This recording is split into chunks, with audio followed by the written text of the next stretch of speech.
ওই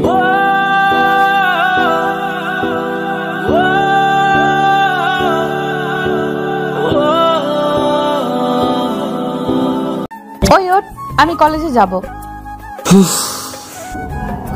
কি তাড়াতাড়ি ওঠ, আমার দেরি হয়ে যাচ্ছে। কি হয়েছে তোর? এত চিল্লাচিল্লি করিস কেন? যা এখান থেকে। ঠিক আছে, আমি গেলাম, তুই আরাম করে ঘুমা। পাশে থাকা বালিশ আমার উপরে মেরে চলে গেল। আজ কিছু বললাম না, এত সহজে চলে যাওয়ার মেয়ে নয় নিতু। আজ চলে গেল কেন সেটা মাথায় আসছে না আমার।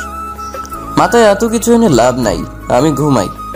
হঠাৎ মনে হলো কি আমাকে লাঠি দিয়ে আঘাত করছে আমার উপর। এটার কেউ না, আমার দাদার রেখে যাওয়া একমাত্র প্যারে পত্নী, আমার আব্বু সোনার বাঁধাজি, আমার দাদি। এখন আর আমি ঘুমাতে পারবো না। যত সময় যাবে লাঠির আঘাতে বেড়ে যাবে, তাই আর ঘুমোতে পারলাম না। দাদু কি হয়েছে? সকাল সকাল কি শুরু করলে? একটু ঘুমাতে দাও। নিতুনকে কলেজে নিয়ে আয়। দাদু, ওর কি পা নাই? ও একা যেতে পারে না? ওর পা আছে, ও একাও যেতে পারে, কিন্তু এখন থেকে তুই ওকে নিয়ে যাবি। দাদু, আমি পারবো না এসব। নিতু তোর হবু বর আর তোকে, আর তোদের কাবিন নামা হয়ে গেছে, তাই এখন থেকে তুই ওকে নিয়ে যাবি। কিরে, তোর শেষ হয়েছে? চল। নিতু কিনে চলে আসলাম কলেজে। ওকে নামিয়ে দিয়ে বাসায় চলে আসলাম। আপনাদের তো নিতুর ব্যাপারে কিছুই বলা হয়নি। ওয়েট, এই জল্লাদিনীর কথা আর কি বলবো ভাই। এটা ছোটবেলা থেকে আমাকে জ্বালিয়ে আসছে। যেদিন ও জন্মেছে সেই দিন থেকে আমার আদর কমে গেছে। আগে পরিবারের সবার ছোট আমি ছিলাম, আর আমাকেই সবাই আদর করত। কিন্তু আমার সেই আদরে ভাগ বসাতে চলে আসলো নিতু। এখন বুঝে ও আমার চিরশত্রু, আর ওর সাথে আমার বিয়ে হতে চলেছে। বাসায় চলে আসলাম। এখন আর আমার পড়াশোনা নাই, তাই সারাদিন বাসায় বসে থাকি, আর মাঝে মাঝে ভাইয়ার ব্যবসা দেখতে চাই।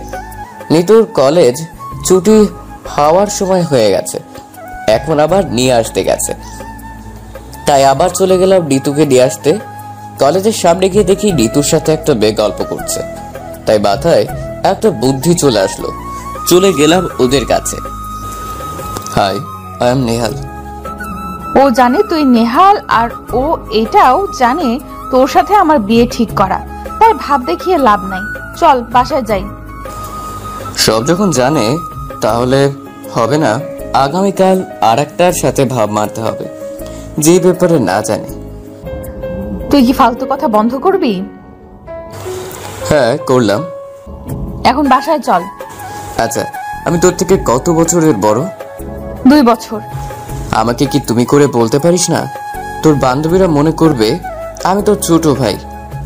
আমি এত কিছু বলতে পারবো না। ছোটবেলা থেকে তুই বলছিস, এখনো বলবো। তোর ফিউচার স্বামী হই, তাই একটু সম্মান করে কথা বলিস। তোর মতো লুচ্চাকে আমার স্বামী ভাবতেই ঘৃণা করে। তাহলে একটা কাজ কর, দাদুকে বলে দে তুই আমাকে বিয়ে করবি না। তোর এত শখ হলে তুই বল। তুই তো বললি আমাকে তুই ঘৃণা করিস, তাহলে তুই বলে দে, দুইজনের লাভ হবে। গাড়ি থামা। কি হয়েছে? আমার জন্য আইসক্রিম নিয়ে আয় দোকান থেকে।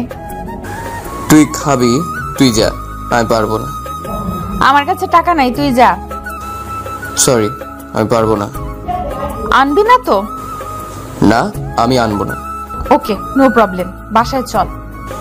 আমিও আর কিছু না বলে বাসায় চলে আসলাম। গাড়ি রেখে রুমে যেতেই শুনতে পেলাম, দাদি, দাদি, বড় মা, মা, বাবা, এদিকে আসো। কি হয়েছে? এসে চিল্লাচিল্লি শুরু করে দিলি কেন? আমি কি সাথে সাথে চিল্লাচিল্লি করছি? কি হয়েছে বল, কান্না করছিস কেন? তোমার আদরের বাদর ছেলে আজকে কি করেছে জানো? এই বাদল, কি হয়েছে বল। আজ আমি ক্লাস শেষ করে এসে দেখি উমার সাথে হেসে হেসে কথা বলছে, আর উমাকে আইসক্রিম খাওয়াচ্ছে। ওমাকে? আর ওকে আইসক্রিম দিয়েছিস? উমা আমার বান্ধবী, আর শুধু আইসক্রিম দেয়নি, খাইয়েও দিয়েছে। আর আমি বলতেই আমাকে তো আপড় দিয়েছে। কি বললি? আমি কখন উমাকে আইসক্রিম দিছি? আর উমাটাকে সেটা তো আমি জানি না। দেখছো দাদু, চোরের মায়ের বড় গলা, আমাকে আইসক্রিম দেয়নি আর কি বড় বড় কথা বলছে। দাদু, ও সব মিথ্যা বলছে। আমি উমাকে চিনি না, আর আমার কাছে টাকা ছিল না, তাই আইসক্রিম কিনে দেইনি। এর জন্য মিথ্যা বলছে। চুপ কর, আইসক্রিম দিসনি, তার উপরে আবার থাপ্পড় দিলি। হ্যাঁ দাদু, এই গালে মারছে, খুব ব্যথা করছে এখন। দেখ নিতু, মিথ্যে বলার অভ্যাস পাল্টা, না হলে অনেক পস্তাবি পড়ে। হারামজাদা, একে তো আমার নাতনিকে থাপ্পড় মারছিস, তার উপরে বড় বড় কথা বলছিস। আজ রাতে তোর খাবার নেই, যা এখান থেকে। আমি আর এখানে না থেকে রুমে চলে আসলাম। দাদুর সামনে থাকলে আমার শাস্তি আরো বেড়ে যেতে পারে। এখন বলছে রাতের খাবার নাই, পরে বলবে আজ রাতে বাসায় জায়গা নেই। তখন কি করব আমি? আর দাদু যা বলে তাই হয়। যদি বলে আজ থেকে 1 মাস বাসায় আমার জায়গা নেই, তাহলে আমি আর 1 মুহূর্তে এই বাসায় থাকতে পারবো না, আর 1 মাসের মধ্যে বাসার আশেপাশেও আসতে পারবো না।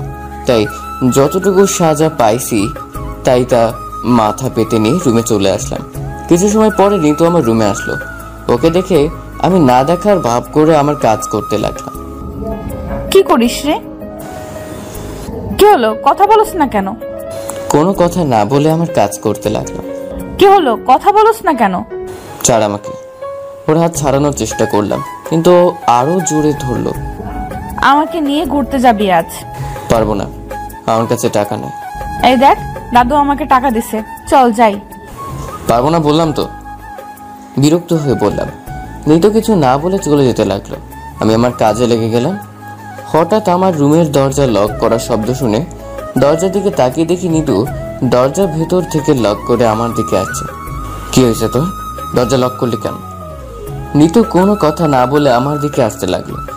আমার কাছে এসে আমার পায়ের উপর আমার শার্টের কলার ধরতে লাগলো। আমি হাঁ করে ওর কাজ দেখছি। কি করছিস? যা এখান থেকে। তুই যাবি কি না? যাও না, তুই একা একা যা। যাবি না? না, আর কথা বলতে পারলাম না। নিতু আমার ঠোঁট চেপে ধরলো, ঠোঁট দিয়ে আমার বুকে ধুকধুক করা শুরু করে দিচ্ছে। যত সময় যাচ্ছে ধুকধুক করা বেড়েই চলেছে। আজ হঠাৎ করে কি হলো নিতু ঠিক বুঝতে পারছি না। এর আগে এমন করেনি কোনোদিন, আজও আমাকে কিস করলো। ওর ছোঁয়া পেয়ে আমার মাথা হ্যাং করে দিয়েছে। কতক্ষণ এভাবে ছিলাম জানি না। হঠাৎ নিতুর কথায় আমার ধ্যান ভাঙলো। এখন বল, যাবি না আমাকে নিয়ে? তুই এটা কি করলি? কেন বুঝিসনি কি করলাম? না বুঝলে আবার বুঝিয়ে দেই। বুঝেছি, আর লাগবে না। তুই এটা কোথায় থেকে শিখেছিস, আর আমাকে করলি কেন? ওর মুখ আমার হাত দিয়ে চেপে ধরে বলতো রাত। আমার স্বামীকে কি আমি করছে করছি, কোনো তাল তাতে তোর কি? এর আগে তাতে এমন রেডি হয়ে নে। ও ফালতু করে আজ কি হলো? হাতে আমার মুখ আর ছুঁয়ে চলে গেল। পেকেছি আমি আহাম্মক হয়ে যাচ্ছে। মেয়ে আমার কাছে আসলে শুধু ঝগড়া করতো, সেই মেয়ে আজ এত রোমান্টিক হলো কি করে? বসে বসে এইসব ভাবছি। কিছু সময় পরে আমার নিতু আসলো। কি হলো, যাবি না আমাকে নিয়ে? বললাম তো যাব না।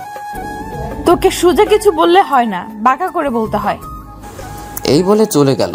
এখন দাদুকে নিয়ে আসবে, এটা আমি ভালো করে জানি। আর দাদু নিতুর কথায় চলে বলতে গেলে নিতু যা বলতে তাই করবে। তাই দাদুর বকা না শোনার জন্য রেডি হতে লাগলাম। কোথায় যাবি এখন? কোথায় আবার, তোমার আদরের নাতনিকে নিয়ে যাব। শার্টের বোতাম লাগাতে লাগাতে বললাম। কিরে, তুই তো বললি ও না করেছে। আগে তো না করছে। কানের ডাক্তার দেখা তাড়াতাড়ি, নাহলে কিছুদিন পরে আর কানে কাজ করবে না। দাদুর দিকে চেয়ে বললাম। দাদু কোনো কিছু না বলে চলে গেল। নিতে কিছু সময় দাঁড়িয়ে ভেঙচি কেটে চলে গেল। আমি রেডি হয়ে বাইকের চাবি নিয়ে রুম থেকে বাহির হয়ে দেখি নিতু দাঁড়িয়ে আছে। আমি কোনো কথা না বলে বাহিরে চলে আসলাম। নিতুও আমার পিছু পিছু আসলো।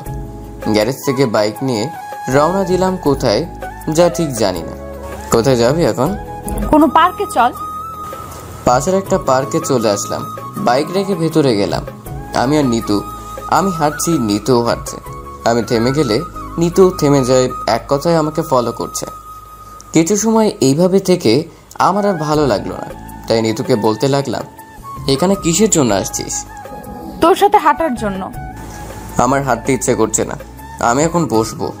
এই বলে একটা চেয়ারে বসে পড়লাম। আমিও বসবো। তুই আমাকে ফলো করিস কেন? তো কি করব? আমি তোর সাথে আসছি, তাই তুই যা করবি আমিও তা করব। আমার এখন আকাশে উড়তে ইচ্ছে করছে।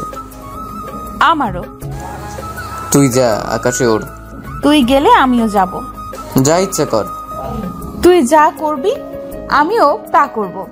আচ্ছা, আমি তোর থেকে বড়, তুই আমাকে তুমি বলতে পারিস না? তুই আমাকে তুই করে বলিস কেন? আপনি এখন একটু চুপ থাকেন। না, আমি তোর থেকে ছোট, তুই আমাকে তুই করে বলবি। আমার ইচ্ছা হয়েছে তুইও আপনি বল। না, আমি পারবো না। তুই আমাকে তুই বলবি, আমিও তুই বলবো। হায় আল্লাহ, এই কোন পাগলের পাল্লায় আমাকে ফেললে? আমি পাগল না, পাগলি। চুপ। এই তো আর কিছু না বলে গাল ফুলিয়ে বসে আছে। এই হলো আর এক সমস্যা, কিছু বললেই গাল ফুলিয়ে বসে থাকে। এখন ওর গাল ফুলানো কমাতে হবে, না হলে বাসায় গিয়ে আমার খবর করে ছাড়বে। তাই ওর জন্য আইসক্রিম আনার জন্য বসা থেকে উঠতেই নিতু আমার সাথে উঠলো। আমি আইসক্রিমের দোকানে গেলাম, ও গেল। নিতুর ফেভারিট আইসক্রিম ওর হাতে দিতেই ওর রাগ কমে গেল। কিন্তু যখন টাকা দিতে যাব তখন ঘটলো বিপত্তি। পকেটে হাত দিয়ে দেখি টাকা তো দূরের কথা, পকেটে একটা কাগজও নাই। পকেটে হাত নিয়ে নিতুর দিকে অসহায় অবস্থায় তাকাইলাম। চোখ দিয়ে ইশারা দিয়ে বললাম পকেট ফাঁকা। তারপর আর কি, নিতুর টাকা দিয়ে আবারও গাল ফুলিয়ে হাঁটা শুরু করলো, সাথে আমিও গেলাম। হঠাৎ করে ঘটলো আর এক বিপত্তি। নিতুর সাথে হাঁটতে হাঁটতে কখন যে একটা মেয়ের সাথে ধাক্কা খাইছি বলতে পারিনি। আমি মাটিতে পড়ার অবস্থা, মেয়েটা আমাকে ধরে ফেললো। শালা, আমি তো মেয়েটাকে দেখে অবাক। এই মেয়ে আর কেউ না, আমার ক্লাসমেট জুই, যে একসময় আমার ক্রাশ ছিল, কিন্তু আমার কপাল খারাপ ছিল তাই আর কিছু বলতে পারিনি। চোখ কোথায় রেখে ঘুরছিস? আরে জুই, কেমন আছিস? এতদিন পরে তোর সাথে দেখা হলো। ভালো, তুই কেমন আছিস? ভালো আছি। তা কি খবর তোর? আমরা যে সাথে আছি তা কি চোখে দেখসনি? ধাক্কা তো তোর সাথে খাইনি, তাই তোকে দেখিনি। সুন্দরী দেখে ধাক্কা খাবেন, তাহলে আমাদের দেখবেন কি করে? আরে রাখ তো ফালতু কথা। এখানে কি করো তোমরা? কিছু না, ঘুরতে আসলাম। তুই? কিরে, তুই আসবি না আমি চলে যাব? একটু দাঁড়া, আমি আসছি। নিতুর দিকে চেয়ে দেখি রেগে চোখ দুটো বেরিয়ে আসতে চাইছে। তোর গার্লফ্রেন্ড নাকি? না, কাজিন। তা তোরা এত অবাক হওয়ার কি আছে? আমাদের বিয়ে হলে তো বাচ্চা কাচ্চা হবে। কেন, তোদের বিয়ে হয়নি এখনো? আমাদের কি বিয়ের বয়স হয়েছে যে বিয়ে করবে? না, আপনারা এখনো কচি খুকি। আচ্ছা, আমাদের কথা রাখ। তোর অবস্থা কি? পড়াশোনা কেমন চলছে? অবস্থা বেশি ভালো না, আর পড়াশোনা ছেড়ে দিচ্ছি। ও, শুনলাম তোর নাকি বিয়ে হয়ে গেছে। জুই যেটা বলছে ওইটাই হয়েছে, তবে এখনো পুরোপুরি হয়নি। মানে এখনো বিয়ে হয়নি, তবে কাবিননামা করে আমাকে খাঁচায় ঢুকানো হয়েছে। তার মানে যা শুনেছিলাম সব সত্যি? ওটা কি তোর হবু বর? কি করে বুঝলি? ওর হাবভাব দেখে বুঝলাম। আজ বাসায় গেলে তোর খবর আছে, সেটা খুব ভালো করে বুঝতে পারছি। কি বললি ঠিক বুঝলাম না। বাসায় যা, তারপর সব বুঝবি। আমার এখন আসি, ভালো থাকবি। ওকে, তোমরাও ভালো থাকো। ওরা চলে গেল ওদের রাস্তায়, আর আমি চলে আসলাম নিতুর কাছে। নিতুর চেহারার দিকে চাওয়া যাচ্ছে না, খুব রেগে আছে বোঝা যাচ্ছে। এত সময় আমাদের থেকে কিছু দূরে দাঁড়িয়েছিল। আমি ওর কাছে যেতেই, শেষ হলো তোর পিরিত করা? না, কাল আবার দেখা করার কথা বলছে। কি বলছে? কাল আবার দেখা করার জন্য? হুম। তুইও কি দেখা করবি? করবো না কেন? ওই যে নীল ড্রেস পরা মেয়েটা যার সাথে আমি ধাক্কা খাইছি, সে কে জানিস? আমার জানার কোনো ইচ্ছা নাই, তুই চল, আমি এক্ষুনি বাসায় চলে যাব। আরে শোন না, ও আমার কলেজ লাইফের ক্রাশ ছিল। ভাবছিলাম ওকে প্রপোজ করব, কিন্তু তার আগেই দাদা তোকে আমার গলায় ঝুলিয়ে দিয়েছে। আমার কথা শুনে দাঁড়িয়ে গেল। কে বলছিল আমাকে গলায় ঝুলানোর জন্য? জানা তোর ওই পেতনির গলায় ঝুলে যা। তোর জন্য পারলাম না, না হলে কিছু একটা করে ফেলতাম। নিতু আর কিছু বললো না। ওর চোখের দিকে চেয়ে দেখি চোখে পানি চলে আসছে। আমি আর কিছু বললাম না, বাসায় চলে আসলাম। বাসায় এসে নিতু কোনো কিছু না বলে ওর রুমে চলে গেল। দাদু দুইবার ডেকেছে, কিন্তু কিছু না বলে চলে গেল। আমিও আমার রুমে চলে আসলাম। কিছু সময় পরেই দাদু চিল্লানি শুরু হয়ে গেল।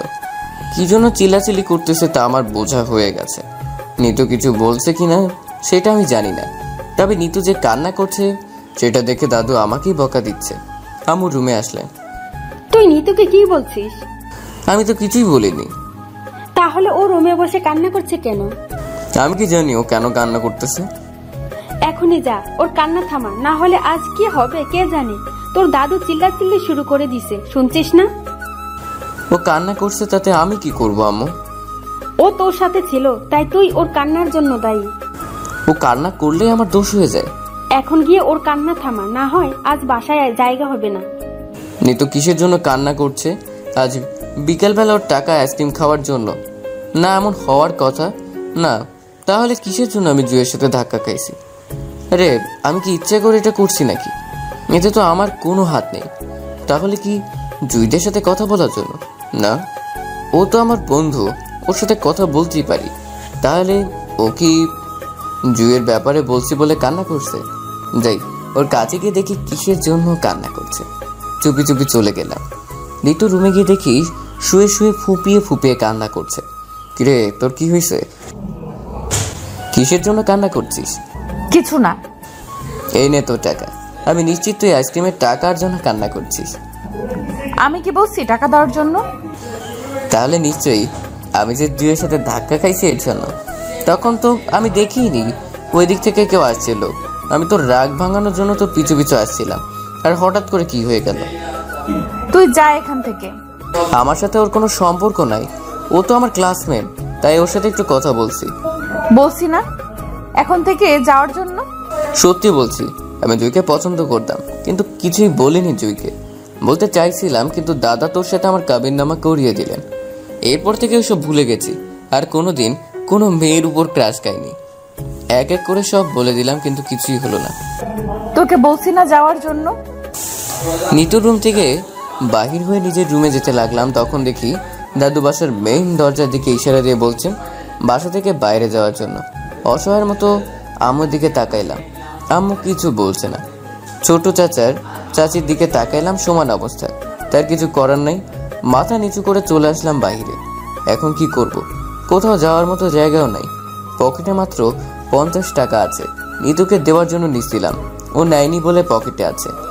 এই টাকা দিয়ে ফুটপাতের কোনো খাবার দোকানে গিয়ে বড়জোর 1 প্লেট ভাত আর একটি ডিম ভাজি পাওয়া যাবে, এর থেকে বেশি কিছু পাওয়া যাবে না। তাই আর কোথাও না গিয়ে মেইন গেটের পাশে বসার জায়গা আছে, সেখানে বসে পড়লাম। মশাগুলোও বাংলালিংক দামে আমার রক্ত পাইছে, তাই যে যেমনে পাইছে খাওয়া শুরু করছে। 1 ঘন্টা পরে ভাইয়া বাসায় আসলেন। আমাকে এখানে দেখে কিছু সময় আমার দিকে তাকিয়ে থেকে বললেন, তা আজ কি জন্য এই শান্তিভোগ করতে হচ্ছে? কি আর, আমার মহান দাদা সাহেব মহান একটা কাজ করে গেছেন, সেই জন্য। যাক, আল্লাহ আমাকে এই যাতা থেকে বাঁচাইছে। ভাইয়া আজ রাত থাকার মতো একটা ব্যবস্থা করে দাও, এখানে খুব মশা কামড়াচ্ছে। আমার কাছে কোনো উপায় নাই, তবে আজ মশার কয়েল কিনে দে, সাথে আছে তুই, এটা রেখে দে। কয়লা আগুন ধরাবো কি করে? আশেপাশে কোনো দোকান থেকে আগুন নিয়ে আয়। ভাই আমার হাতে কয়েল দিয়ে চলে গেল। এই অপরাধের শাস্তি আমাদের বাসায় সব পুরুষেরা ভোগ করেছে, দাদাও মনে হয় করেছে। আমার দাদা কি করে যে এই বুড়িকে বিয়ে করছে আর কি করে সংসার করছে উনি ভালো জানেন। এখানে বসে মশার কামড় না খেয়ে হাঁটা শুরু করলাম। কোনো দোকানে গিয়ে কয়েল জ্বালিয়ে কিছু খেয়ে আসবো এই 50 টাকা দিয়ে।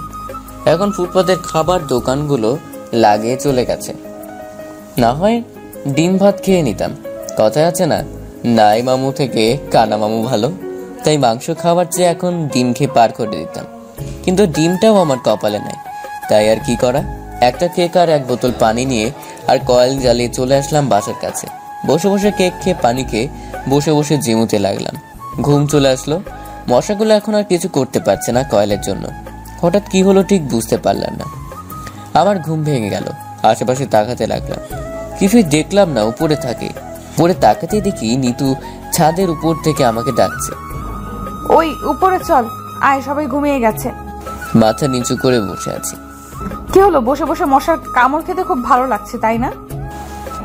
আর একবার বলবো আসতে হলে আয়, না হলে আমি দরজা লাগিয়ে দেব। এখানে বসে মশার কামড় না খেয়ে উপরে গেলেই ভালো হবে, আর আমি তো নিজ ইচ্ছায় যাচ্ছি না, তাই কোনো সমস্যা হবে না। তাই অনেক চেষ্টা করে আম গাছ দিয়ে উপরে গেলাম। চুপি চুপি আমার পিছু পিছু আয়। আমি আর কথা মতো পিছু পিছু যেতে লাগলাম। নিচে এসে আমার রুমের দিকে যেতে লাগলাম। ওইদিকে কোথায় যাস? আমার রুমে যাব, আমি ফিসফিস করে বললাম, দাদু শুনে ফেললে খবর খারাপ হয়ে যাবে। তোর রুমে বড় থালা ঝুলানো আছে। তাহলে আমি এখন কোথায় যাব? আমার রুমে চল। তোর রুমে কেন যাব? তাহলে দাদুর রুমে চলে যা। মাথা খারাপ হয়েছে? এখন দাদুর রুমে যাব? তাহলে আমার রুমে চল। কি আর করা, নিতুর রুমে যেতে হলো, এছাড়া কোনো উপায় নাই। এই খাবার খেয়ে শুয়ে পড়। এই খাবার কোথায় পাইলি? আকাশ থেকে পড়ছে। পেটে খিদা ছিল তাই চুপচাপ খেয়ে নিলাম। এখন কোথায় ঘুমাবো সেই চিন্তায় পড়ে গেলাম। রুমে একটা সোফাও নেই, সোফা থাকলে সোফায় ঘুমিয়ে যেতাম। আমি দাঁড়িয়ে চিন্তা করতে লাগলাম। নিতু আমার এই অবস্থা দেখে বলল, কি হয়েছে, এরকম হাবলার মতো দাঁড়িয়ে আছিস কেন? তোর সাথে ঘুমাবো। না, দাদুর রুমে যা। একটা বালিশ দে, আমি ফ্লোরে ঘুমাবো। ফ্লোরে ঘুমাতে হবে না, আমার খাট অনেক বড় আছে, দুইজন অনায়াসে ঘুমানো যাবে। না, তারপরেও আমার একটা আনইজি লাগছিল নিতুর সাথে এক খাটে ঘুমাতে। ঘুমাতে হলে ঘুমা, না হলে আমার রুম থেকে চলে যা। কি আর করব, ওর খাট অনেক বড়, তাই দুজন ঘুমাতে কোনো প্রকার কষ্ট হবে না। আর আমারও ফ্লোরে ঘুমানোর অভ্যাস নাই, তাই খাটে শুয়ে পড়লাম। আমি একদিকে শুয়ে আছি, নিতু অন্যদিকে, আর আমাদের মাঝে কোল বালিশ দেওয়া আছে। তুই কি ওই মেয়েটাকে সত্যিই ভালোবাসিস? কোন মেয়ে? আচ্ছা, যার সাথে কথা বলছিলি? ও, জুয়ের কথা বলছিস? বাসি তো। কি বললি তুই? কিছুদিন পরে তোর সাথে আমার বিয়ে, আর তুই অন্য একটা মেয়েকে। কি হয়েছে তোর, এমন করছিস কেন? আমি কাল দাদুকে বলবো আমি এই বিয়ে করব না, তুই অন্য একটা মেয়েকে ভালোবাসিস। তোকে যদি আর কোনো দিন দেখি কোনো মেয়ের সাথে, তাহলে তোর খবর আছে। 100 বার বলবো, তাতে তোর কি? আমার কি জানিস না? না, তোর কি? আমি অন্য মেয়ের সাথে কথা বললে? আমি তোর হবু বউ, তাই আমার অনেক কিছু। আমি অবাক হয়ে নিতুর রাগী চেহারার দিকে চেয়ে আছি। রেগে গেলে মেয়েদের খুব মায়াবী লাগে। নিতুকে আজ এভাবে না দেখলে বুঝতেই পারতাম না। হঠাৎ করে খেয়াল করলাম নিতুর ঠোঁট দুইটা কাঁপা শুরু করে দিয়েছে, ধীরে ধীরে আমার দিকে এগিয়ে আসছে। এই অবস্থায় আমার বুক ধুকধুক করা শুরু করে দিয়েছে। কি করব বুঝতে পারছি না। নিতুকে সরিয়ে দিতেও পারছি না। ওর মিষ্টি ঠোঁটের ছোঁয়া মিস করতে ইচ্ছে করছে না। নিতু একেবারে আমার কাছে চলে আসছে, ওর নিঃশ্বাস আমার মুখে এসে পড়ছে। নিজেকে আর ঠিক রাখতে পারলাম না। ঠোঁট দুইটা এগিয়ে দিয়ে নিতুর মিষ্টি ঠোঁট চেপে ধরলাম। এই যেন এক অন্যরকম অনুভূতি, যা বোঝানোর সামর্থ্য আমার নাই। এভাবে কতক্ষণ ছিলাম মনে নাই। আমার দম বন্ধ হয়ে আসছিল, নিঃশ্বাস নিতে কষ্ট হচ্ছিল। নিতু ছাড়তে চাইছেই না, মনে হচ্ছে সারা জীবন এইভাবে আমাকে ধরে রাখবে। আমি আর পারছি না, আমার দম পুরোপুরি বন্ধ হয়ে আসছে। তাই আর না পেরে নিতুকে ধাক্কা দিয়ে আমার উপর থেকে সরালাম। নিতুকে সরিয়ে হাঁপাতে লাগলাম। ওর দিকে চেয়ে দেখি ও আমার মতো হাঁপাচ্ছে। কি করছিলি? আমাকে তো মেরেই ফেলছিলি একটুর জন্য। আমি কি একা করছি? তুমি কিছু করনি? কি বললি? আবার বল। আমি আবার কি বললাম? আমাকে কি বলে ডাকলি? কিছু না। তোর ব্যবহার খুব চেঞ্জ হয়ে গেছে, বড় হয়ে গেছিস দেখছি। দাদুকে বলতে হবে বিয়ের আয়োজন তাড়াতাড়ি করার জন্য। বলিস। আমি আর কিছু বললাম না, কথা বললে কথা লম্বা হবে, আর ঘুমও চলে আসছে, তাই কোনো কথা বললাম না। অন্য পাশ হয়ে চুপচাপ ঘুমাতে গেলাম। ঘুম চলে আসছে, হঠাৎ মনে হলো কেউ আমাকে টান দিয়ে অন্য পাশ করছে। সাথে সাথে ঘুম উধাও হয়ে গেল। চোখ খুলে দেখি নিতু এসে আমাকে জড়িয়ে ধরে আমার বুকে শুইতেছে। এই এই কি করিস তুই? কই কিছু না। এখন এত কাছে আসা ঠিক না। আমি কথা বলার সাথে সাথে আবার এসে আমার বুকে শুয়ে পড়লো। নিতু কি করছিস এসব? সরিয়ে দিতে চেষ্টা করলাম। আমি আমার হবু স্বামীকে জড়িয়ে ধরছি, তাতে তোর কি? ছাড় বলছি, এসব ঠিক না। আবার ছাড়াতে চেষ্টা করলাম। চুপ থাক, না হলে আমি চিল্লানি শুরু করব। আমিও চিল্লিকে সবাইকে বলবো তোর এইসবের কথা। আমি কান্না করে চিল্লাইতেই সবাইকে বলবো তুই আমার রুমে এসে আমার সাথে জোর করছিস, তখন কি হবে বুঝতে পারছিস তো? আর কিছু বললাম না। এমন করে এর আগে ও একদিন আমাকে ফাঁসিয়েছে। এখন যদি বকে আর ওর সাথে জোর করছি, তাহলে ভাই আর আম্মু আমাকে মেরে কুচি কুচি করে নদীতে ভাসিয়ে দেবে। আর দাদু যদি আমাকে ধরার সুযোগ পায়, তাহলে আমার কি হবে আল্লাহ জানে। এখনো ছোট চাচা ছোট চাচি রয়ে গেছে, এদের কথা আর নাই বললাম, তাই চুপচাপ শুয়ে আছি। নিতু যখন আমাকে জড়িয়ে আছে, তাহলে আমিও জড়িয়ে ধরি। তারপর আমিও জড়িয়ে ধরে ঘুমিয়ে পড়লাম। সকালে ঘুম ভাঙার পর দেখি নিতু আমার বুকে খুব আরামে ঘুমিয়ে আছে। আমি উঠতে যাব কিন্তু উঠতে পারলাম না নিতুর জন্য। আজ খুব তাড়াতাড়ি পাশে রাখা ঘড়ির দিকে চেয়ে দেখি এখনো ভোর 6টা। তারপরও আমার চেষ্টা করলাম নিতুকে ছাড়ানোর, কিন্তু আমি যত ছাড়াতে চাই ও তার থেকেও বেশি শক্ত করে আমাকে জড়িয়ে ধরে। কোনো উপায় না পেয়ে আবার ঘুমিয়ে গেলাম। হঠাৎ ঘুম ভেঙে গেল। চোখ খুলে দেখি নিতু আমার উপর আগের মতোই ঘুমিয়ে আছে। সামনে তাকাতে আমি কেঁপে উঠলাম। দাদু আমাদের দিকে রাগি চোখে তাকিয়ে আছে। আমি দেখে ভয় পেয়ে গেলাম, তাই নিতুকে ধাক্কা দিতে লাগলাম, কিন্তু ওর ওঠার কোনো সারা শব্দ নাই। তাই জোরে একটা ধাক্কা দিলাম। কি হয়েছে? চুপচাপ ঘুমাতে পারিস না? সামনে তাকিয়ে দেখ।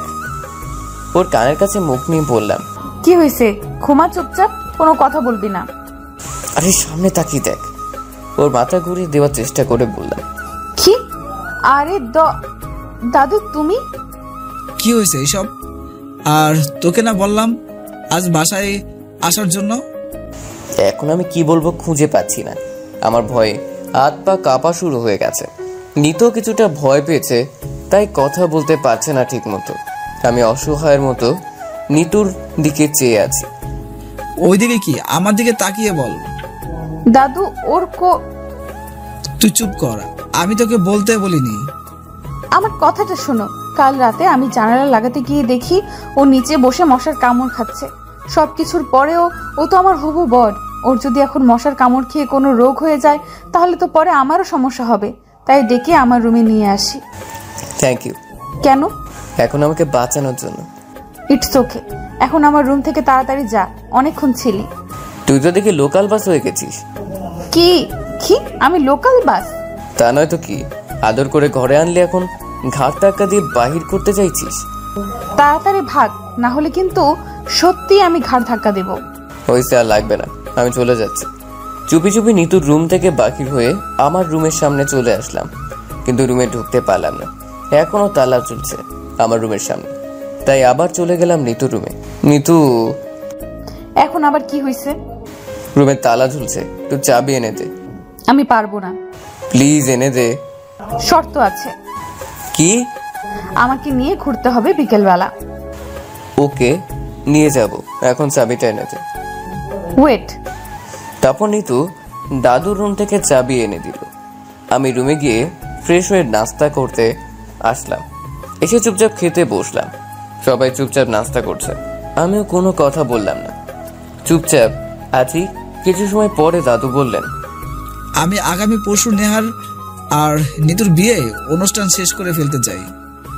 হঠাৎ করে এই সিদ্ধান্ত কেন? আমার ইচ্ছা হয়েছে তাই। তোমাদের সবার মেহমানদের দাওয়াত দিয়ে দাও। আর কেউ কিছু বললো না, কিন্তু আমি চিন্তায় পড়ে গেলাম। এত তাড়াতাড়ি বিয়ে করে ফেলবো ভাবতেই লজ্জা লাগছে। খাওয়া শেষ করে যে যার মতো চলে গেল। আমিও রুমে চলে আসলাম।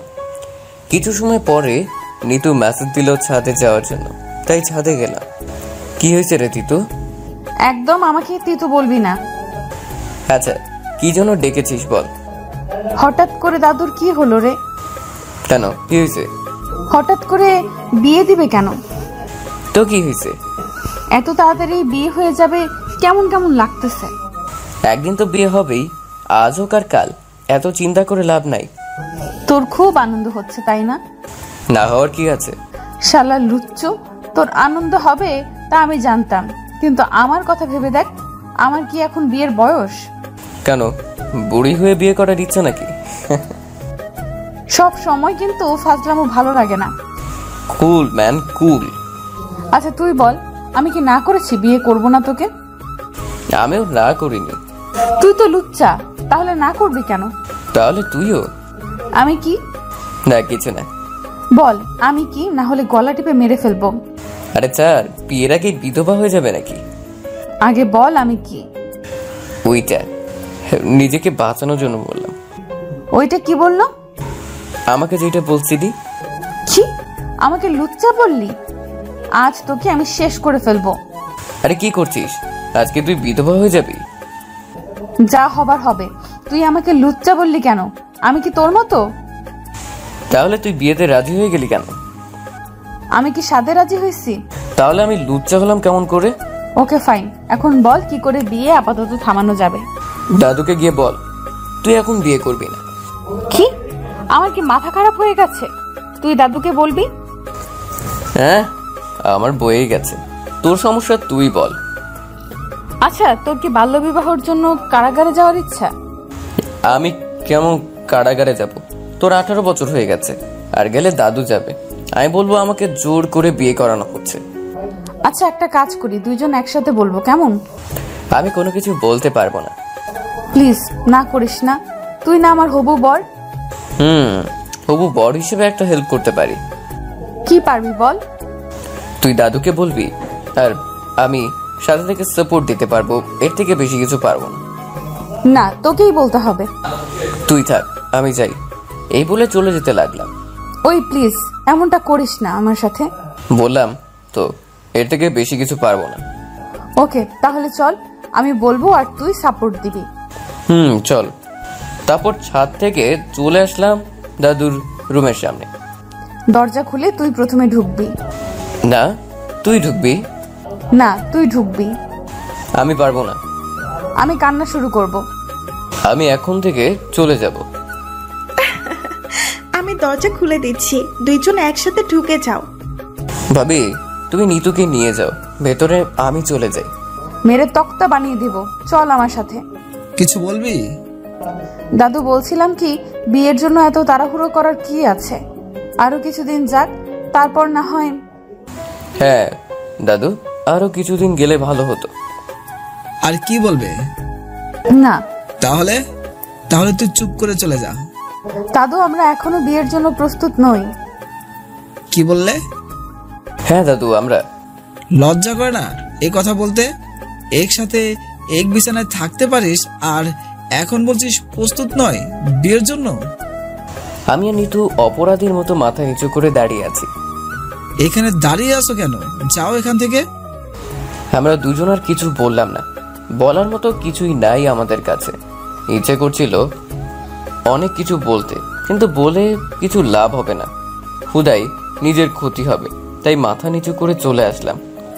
বিকালবেলা শপিং করতে যেতে হবে, দুজনকে রেডি হয়ে থেকো। দুজন মাথা নেড়ে হ্যাঁ সূচক উত্তর দিয়ে চলে আসলাম।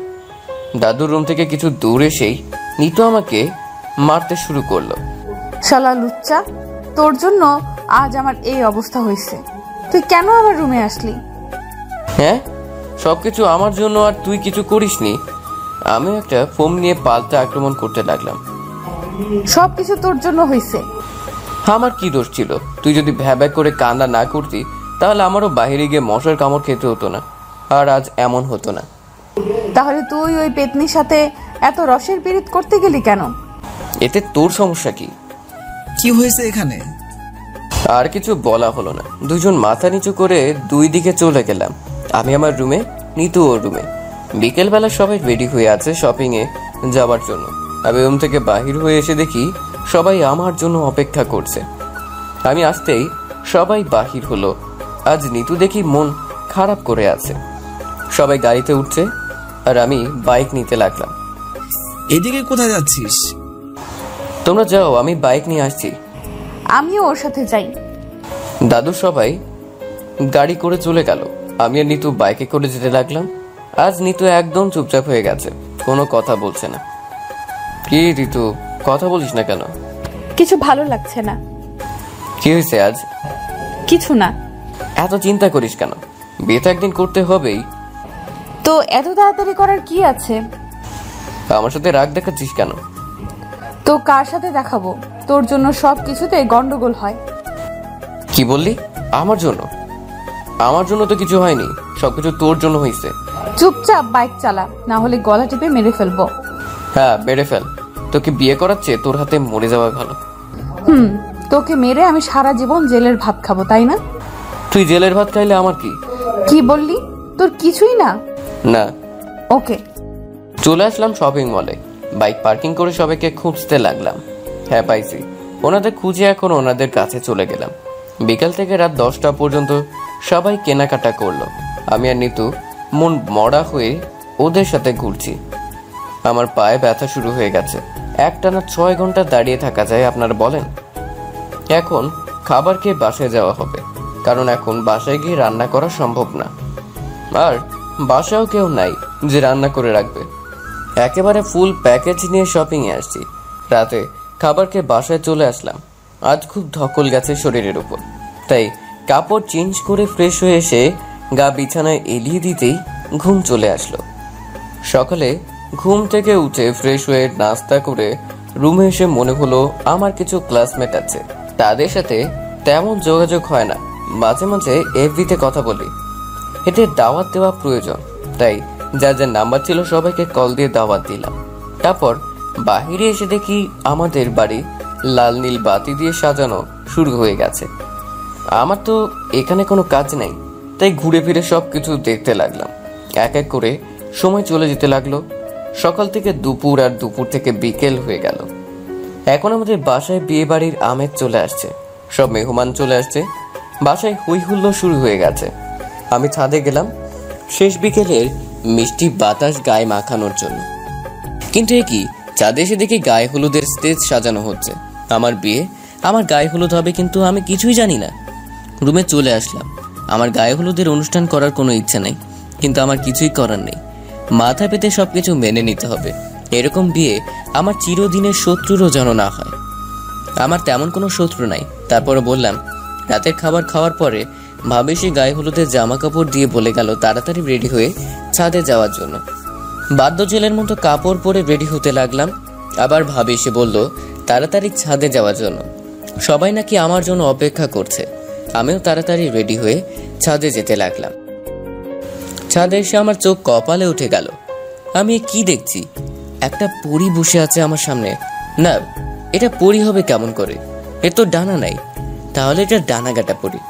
আজ নিতুকে নীল শাড়ি পরানো হয়েছে, সাথে হালকা মেকআপ। অসাধারণ লাগতেছে বলে বোঝাতে পারবো না। এভাবে হা করে কি দেখতেছ? যাও ওর পাশে গিয়ে বসো। আমি গিয়ে নিতুর পাশে বসলাম। অনুষ্ঠান শুরু হলো, সাথে সাথে শুরু হলো ক্যামেরাম্যানের অত্যাচার।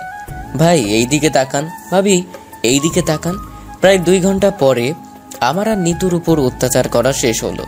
রুমে এসে দেখি রাত 2টা হয়ে গেছে। কাপড় চেঞ্জ করে দিলাম এক ঘুম। সকালে ঘুম থেকে উঠলাম, দরজায় ঠাস ঠাস ঠাস শব্দ শুনে মোবাইল হাতে নিয়ে দেখি অফ হয়ে আছে। মনে হয় চার্জ শেষ হয়ে গেছে। কোনো রকম ঘুম ঘুম চোখে দরজার কাছে গেলাম। দরজা খুলে দেখি দাদু সামনে দাঁড়িয়ে আছে। আজ আমি কি এমন করলাম যে এভাবে দাঁড়িয়ে আছে? কিছুই তো মনে পড়ছে না, কিন্তু দাদু আমার দিকে এমন ভাবে তাকিয়ে আছে, মনে হচ্ছে আমি অনেক বড় একটা ভুল কাজ করছি বা অনেক বড় অপরাধ করেছি। অনেকক্ষণ এভাবে থেকে আমি দাদুকে জিজ্ঞেস করলাম, দাদু কি হয়েছে? এখন কি তোর ঘুম থেকে ওঠার সময় হলো? কেন, কি হয়েছে? বাচ্চা বাচ্চা ভাব নিয়ে বললাম। কিছুই হয়নি। মানে কয়টা বাজে জানিস? কয়টার হবে? 8-9টা হবে। 11:30 হয়ে গেছে, আর তুই বলছিস 8-9টা বাজে? তো কি হয়েছে? মাত্র 11:30 হয়েছে। কি হয়েছে মানে? কিছুক্ষণ পরে অনুষ্ঠান আর তুই এখনো ঘুমাচ্ছিস। যা তাড়াতাড়ি গোসল করে রেডি হয়ে থাক। কি যে হয়েছে কে জানে, কোথাকার রাগ কোথায় এসে মিটিয়ে গেল কে জানে। খামাখা আমাকে ধমক দিয়ে চলে গেল, শান্তিতে ঘুমোতেও দিল না। যাই গোসল করে। কিছু সময় পর আবার এসে দেখি আমি এখনো গোসল করিনি, তাহলে আরো কিছু সময় আমাকে বাণী শুনিয়ে যাবে। গোসল করে এসে দেখি শেরওয়ানি পায়জামা আমার খাটের উপর রাখা। যাক, এই একটা সুবিধা পাইলাম, কিছু চাইতে হয় নাই কারো কাছে, সময় মতো পেয়ে যাই। কিছু সময় পরে চলে গেলাম বিয়ে করতে। বিভিন্ন নিয়ম কানুন নিয়ে বিয়ে সম্পূর্ণ করলাম। বাসায় অনেক নিয়ম কানুন শেষ করে নিতুকে আমার রুমে রেখে আসলো। আজ একবারও নিতুকে ঠিক মতো দেখতে পারিনি। আজ কেমন লাগছে নিতুকে তা ঠিক বলতে পারবো না। সারাদিন মাথায় লম্বা ঘোমটা দেওয়া ছিল। অনেক অপেক্ষার পরে স্বপ্নের বাসর ঘরে যাওয়ার সময় আসলো। আমার রুমের দরজা খুলতে যাব, তখন ভাবে এসে আমার সামনে হাজির। কি দেব সাহেব, এত তাড়া কিসের? কিসের তাড়া? আমার রুমে আমি যাব, এতে তাড়াহুড়া করার কিছু নাই। হ্যাঁ, এটা তোমার রুম, কিন্তু আজ একটা বিশেষ রাত, আর এখন ভেতরে যেতে হবে। আমাকে বকশিশ দিয়ে যেতে হবে। তাই? আমি তো ভুলেই গেছিলাম তুমি আমার ভাবি, তাই এই বিশেষ রাতের জন্য তুমি আমাকে গিফট দিলে না। এখনো আমার কাছ থেকে বকশিশ চাওয়া হচ্ছে, এখন তুমি দাও। কি? আমি কেন দিব? আর আমি এত কষ্ট করে রুম সাজালাম, আর তুমি বলছো তোমাকে আমি বকশিশ দেব? আচ্ছা, তোমায় আমাকে দিতে হবে না, আমি তোমার কাছে গিফট পাই আর তুমি বকশিস, তাই তো? আমার কাছে কোনো গিফট নেই, আমার বকশিস দাও তাড়াতাড়ি। এ কেমন কথা? তুমি আমাকে বিশেষ রাতের জন্য গিফটও দিবে না? এ কেমন ভাবে হলো তুমি? আচ্ছা আমি পরে তোমার গিফট দিয়ে দেব, আগে বকশিস দাও। তোমার বকশিস করে আর আমার গিফটে কাটাকাটি, এখন আমাকে যেতে দাও। কি বললে? তা তো হবে না। আমার টাকা দিয়ে তো আমাকে গিফট দিবে, তাহলে আমার টাকা আমার কাছেই থাক, তোমাকে গিফট দেওয়া লাগবে না, আমাকে যেতে দাও। তা হবে না, তুমি বকশিস না দিলে আমি যেতে দিব না। ওকে, তুমিও আমার সাথে চলো, দুজনের সাথে বাসর করব। এই বলে ভাবির দিকে যেতে লাগলাম। ফাজিল শয়তান, আমাকে তো বকশিস দিয়ে গেলি না, এখন দেখবি বাসর করতে পারবি না, আর তোর বউ তোকে কানে ধরে নাচাবে। হয়েছে, আমার চিন্তা করতে হবে না তোমাকে। ভাবি চলে গেল। আমি দরজা লাগিয়ে ঘুরে দেখি, আমি ভেতরে গিয়ে দরজা লাগিয়ে দেখি নিতু বিছানায় ঘুমিয়ে আছে। ওর কাছে গেলাম, বাচ্চা মেয়েদের মতো হাত পা এক করে আটো সাটো হয়ে ঘুমিয়ে আছে, একেবারে খাটের মধ্যখানে ঘুমিয়ে আছে। এখন ওর বিয়ে শাড়ি গায়ে জড়ানো। কে যেন বলেছিলেন ঘুমের মধ্যে ললনাদের চেহারা খুব মায়াবী হয়ে যায়। এতদিন শুধু শুনেছি, কিন্তু আজ নিজ চোখে নিতুর ঘুমন্ত মায়াবী চেহারা দেখে বুঝতে পারছি। ওর সামনে চুলগুলো মুখে এসে পড়েছে, ইচ্ছে করছে ও চুলগুলো আলতোভাবে কানের পাশে গুজে দিতে, কিন্তু ওর ঘুম ভেঙে যায় যদি, সেই জন্য কিছু করলাম না। ওর দিকে চেয়ে আছি কিছুক্ষণ। এভাবে ধাক্কানোর পরে হঠাৎ দেখি নিতুর ঘুম ভেঙে গেছে। আমি ওর দিকে তাকিয়ে আছি দেখে ও তাড়াতাড়ি করে শোয়া থেকে উঠে পড়লো। আমার খুব ঘুম পাচ্ছিল, তাই ঘুমিয়ে পড়ছিলাম। সমস্যা নেই, ঘুমিয়ে যায়, আমারও ঘুম চলে আসছে। কিরে, কাপড় চেঞ্জ করবি না? ইচ্ছা করছে না, খুব ঘুমের জন্য চোখ খুলতে পারছি না। আরে এই শাড়ি পরে ঘুমাবি কি করে? সাথে 1000 পিন মারা। উঠে তাড়াতাড়ি শাড়ি পাল্টে এসে ঘুমিয়ে পড়। ওর মাথা ধরে চেষ্টা করলাম তোলার জন্য। ছাড় না, আমার ইচ্ছে করছে না। তুই পিনে কুচা খা, এতে আমার কোনো সমস্যা নেই, কিন্তু আমাকে ওর সাথে খাওয়াবি নাকি? চুপচাপ ঘুমিয়ে পড়, আমার কথা বলতে ইচ্ছে করছে না। বুঝতে পারছি, এভাবে কাজ হবে না, আমি নিজে তোর কাপড় চেঞ্জ করে দিচ্ছি, এই বলে শুরু করে দিলাম। এই এই, একদম আমাকে টাচ করবি না। আমার বউকে আমি টাচ করব, এতে তোর সমস্যা কি? তোর একেবারে কাছে গিয়ে, এই তুই আর একটু আমার দিকে আসলে তোর মাথা ফাটিয়ে দেব। তাহলে তাড়াতাড়ি যা, শাড়ি চেঞ্জ করে আয়, না হলে আমি কিন্তু। কি করবি? কি করবি? দেখবি কি করব। একটু অপেক্ষা কর, আমি কাপড় চেঞ্জ করে আসি, তারপর দেখবো তুই কি করিস। আমি রুমে বসে কাপড় চেঞ্জ করে নিলাম, কাটে বসে মোবাইল হাতে নিয়ে বিতে গেলাম। এতদিন রিলেশনশিপ ছিল সিঙ্গেল, তাই সেটারে ম্যারিড দিয়ে উইথ ফা দিলাম। এখন ঋতুর অপেক্ষায় বসে আছি, ও যখন অ্যাকসেপ্ট করবে তখন স্ট্যাটাস পোস্ট হবে। বসে বসে নিউজ ফিডে ঘোরাঘুরি করছি। নিতু কাপড় চেঞ্জ করে আসলো, শাড়ি আর যা যা ছিল সবকিছু রেখে বিছানায় আসলো। আমি আমার মতো মোবাইল টিপছি, হঠাৎ করে নিতু এসে আমার উপর উঠলো। আমি ওর কাণ্ড হা করে দেখছি। কি করবি যেন বলছিলি? কি করছিস? পাগল হয়ে গেলি নাকি? আমি পাগল হয়ে গেছি। কি করবি এখন, কর দেখি। আমাকে ছেড়ে দেখ কি করি। না, এইভাবে কি করার, কর দেখি। তোর হাতির মতো শরীর নিয়ে আমার উপর বসে আছিস, আমি তো ঠিক মতো নাড়াচাড়াই করতে পারছি না। কি বললি? আমি হাতির মতো? হাতি নয় তো কি, আবার হাড্ডিগুলো ভেঙে যাচ্ছে, কিছুক্ষণ পরে আমিও শেষ হয়ে যাব। অনেক কষ্টে ওর হাত সরাতে সক্ষম হলাম। তোকে তো মারার প্ল্যান করে এই বিয়েতে রাজি হইছি। না, এইভাবে আর হবে না, এখন অন্য কিছু করতে হবে, নাহলে আমাকে আর সত্যি মেরে ফেলবে। এমনিতেই আমার পেটের উপর বসে আছে। কি হলো বাবু, এত চিন্তা করো কি? আমাকে কি করবে বলেছিলে না আগে, এখন কি হলো?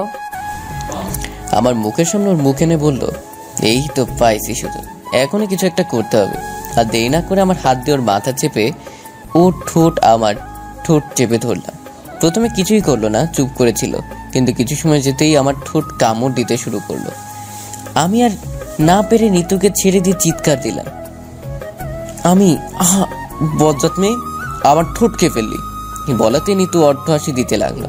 ওর হাসি দেখে আমি ফিদা হয়ে গেলাম, কিছুই বলতে পারছি না, শুধু ওর হাসি দেখছি। কি রে, আর আমার সাথে পাঙ্গা নিবি? এখন দেখবি কি কি করতে পারি। না না, এমন করিস না, আমি তো তোর ছোট বোন, তাই না? কি বললি? তুই আমার ছোট বোন? তাহলে আমার বউকে আর আমি কাকে বিয়ে করলাম? না মানে আমি তোর বউ, কিন্তু আমি তো এখনো অনেক ছোট, আমার সাথে কিছু করিস না। তুই বুঝি তুই এখনো ছোট? হুম। আচ্ছা তুই বড় হ, তারপর সবকিছু করব, কিন্তু আমার সাথে বেশি পাকামো করবি না। ঠিক আছে, কিন্তু তুই এভাবে আমার দিকে আসছিস কেন? ছোটদের যতটুকু আদর করা যায় ততটুকু করব। প্লিজ আমাকে ছেড়ে দে, আমি আর এমন করব না। কামড় দেওয়ার সময় মনে ছিল না? আর কোনো দিন এমন করব না, আমাকে ছেড়ে দে। ছেড়ে দিতে পারি, যেখানে কামড় দিছিস সেখানে আদর করে দে। আমি পারবো না। তাহলে তো জোর করতে হবে। প্লিজ।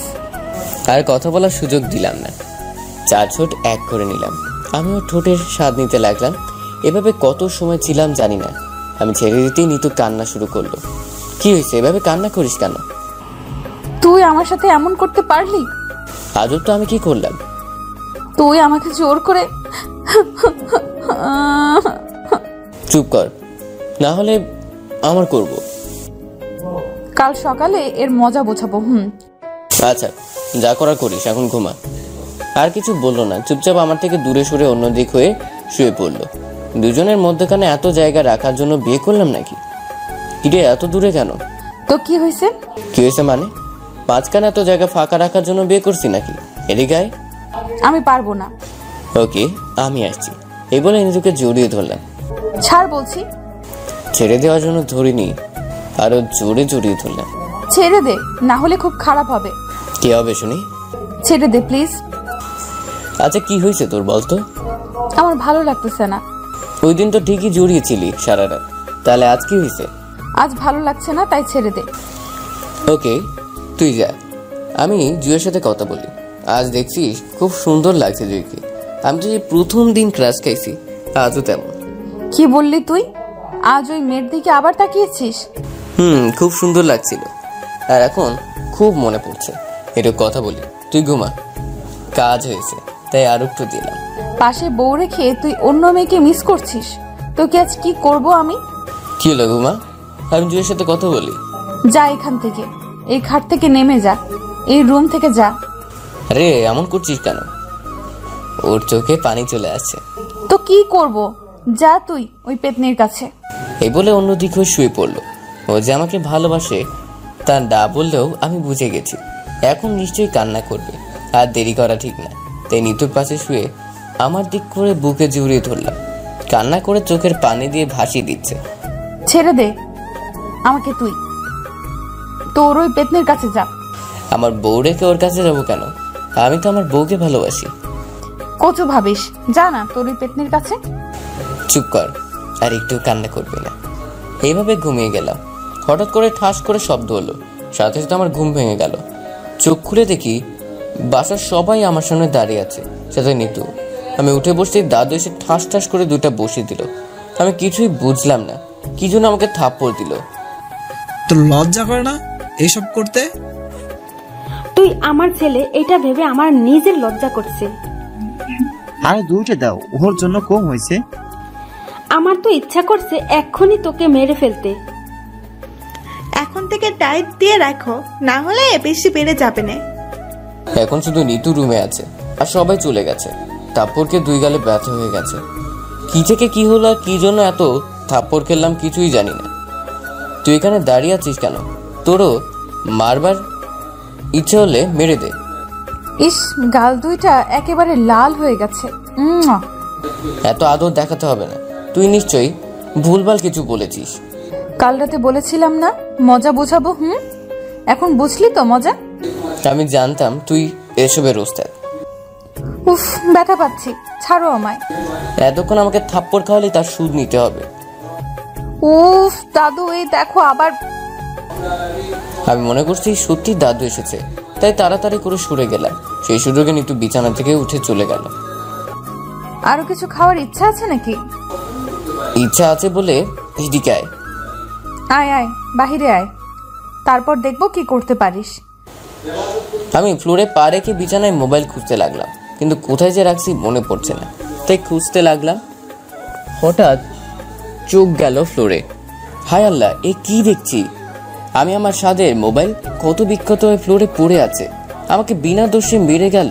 সাথে আবার মোবাইলটা কি দোষ করেছিল? এখন ফ্লোরে বসে কান্না করতে ইচ্ছে করছে। মোবাইলে আমার কত ইম্পর্টেন্ট ফাইল ফোল্ডার রাখা ছিল, এখন এগুলো কোথায় পাবো আমি? ফ্লোরে বসে কান্না করছি, এমন সময় নিতু রুমে আসলো। আরে কি হয়েছে আমার লক্ষ্মী বাবুটা? এভাবে কান্না করছে কেন?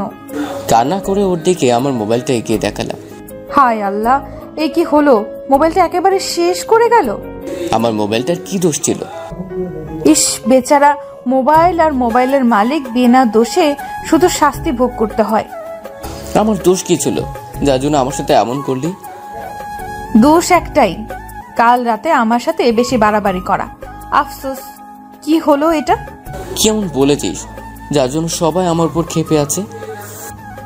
আমি শুধু উমাকে বলছি কিছু মেসেজ করার জন্য তোর মোবাইলে, আর মোবাইলটা দাদুর কাছে দিছি। বিশ্বাস কর, আমি দাদুকে কিছুই বলিনি। উমা কি মেসেজ দিছে? আমি কি জানি, আমি তো মেসেজ দেখিনি। আচ্ছা এসব বাদ দে, ফ্রেশ হয়ে আয়, নাস্তা করবি। তোর কি একটু লজ্জা করে না এত বড় বড় মিথ্যা কথা বলতে? আরে আমাকে ধমক দিচ্ছিস কেন? আমি আজ কোনো কথা বলিনি, যা বলার ওই উমা শয়তান্নি বলেছে। শালি কুত্তিকে একবার পাই, ওর জন্য আমার বাবুটাকে এত মেরেছে। আমার সাথে একদম আলগা পিরিতি দেখাবি না। ঝাটকা মেরে নিতুকে সরিয়ে দিলাম। নিতু কিছু দূরে গিয়ে পড়লো। আমার ঝাটকার সাথে আমি ওর দিকে নাচে বাথরুমে চলে গেলাম। ফ্রেশ হয়ে এসে হাত মুখ মুছে বাসা থেকে চলে আসলাম। এখন কোথায় যাব জানি না, তবে আনমনে হাঁটা শুরু করলাম। আমাদের এলাকা পাড়িয়ে অন্য একটা এলাকায় চলে আসলাম। সামনে নদী, নদীর দিকে এখন হাঁটা শুরু করলাম। নদীর পাড়ে একটা ফাঁকা জায়গা দেখে বসে পড়লাম। কিছুই ভালো লাগছে না, কেন যে দাদাই কাজটা করে গেল। আমার সাথে এখন ইচ্ছা করছে কবর থেকে তুলে এনে ইচ্ছা মতো পিটাতে।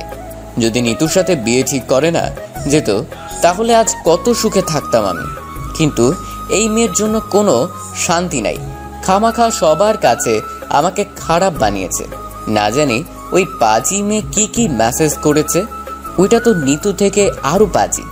এখন বাসায় সবাই আমাকে ঘৃণা করবে, কিন্তু তারা এইটা যদি জানতো যে আমি এসব কিছুই করিনি, কি করে জানবে আর কে জানাবে? আমি এখন কিছু বলতে গেলে আমাকে উল্টো বাস দিবে।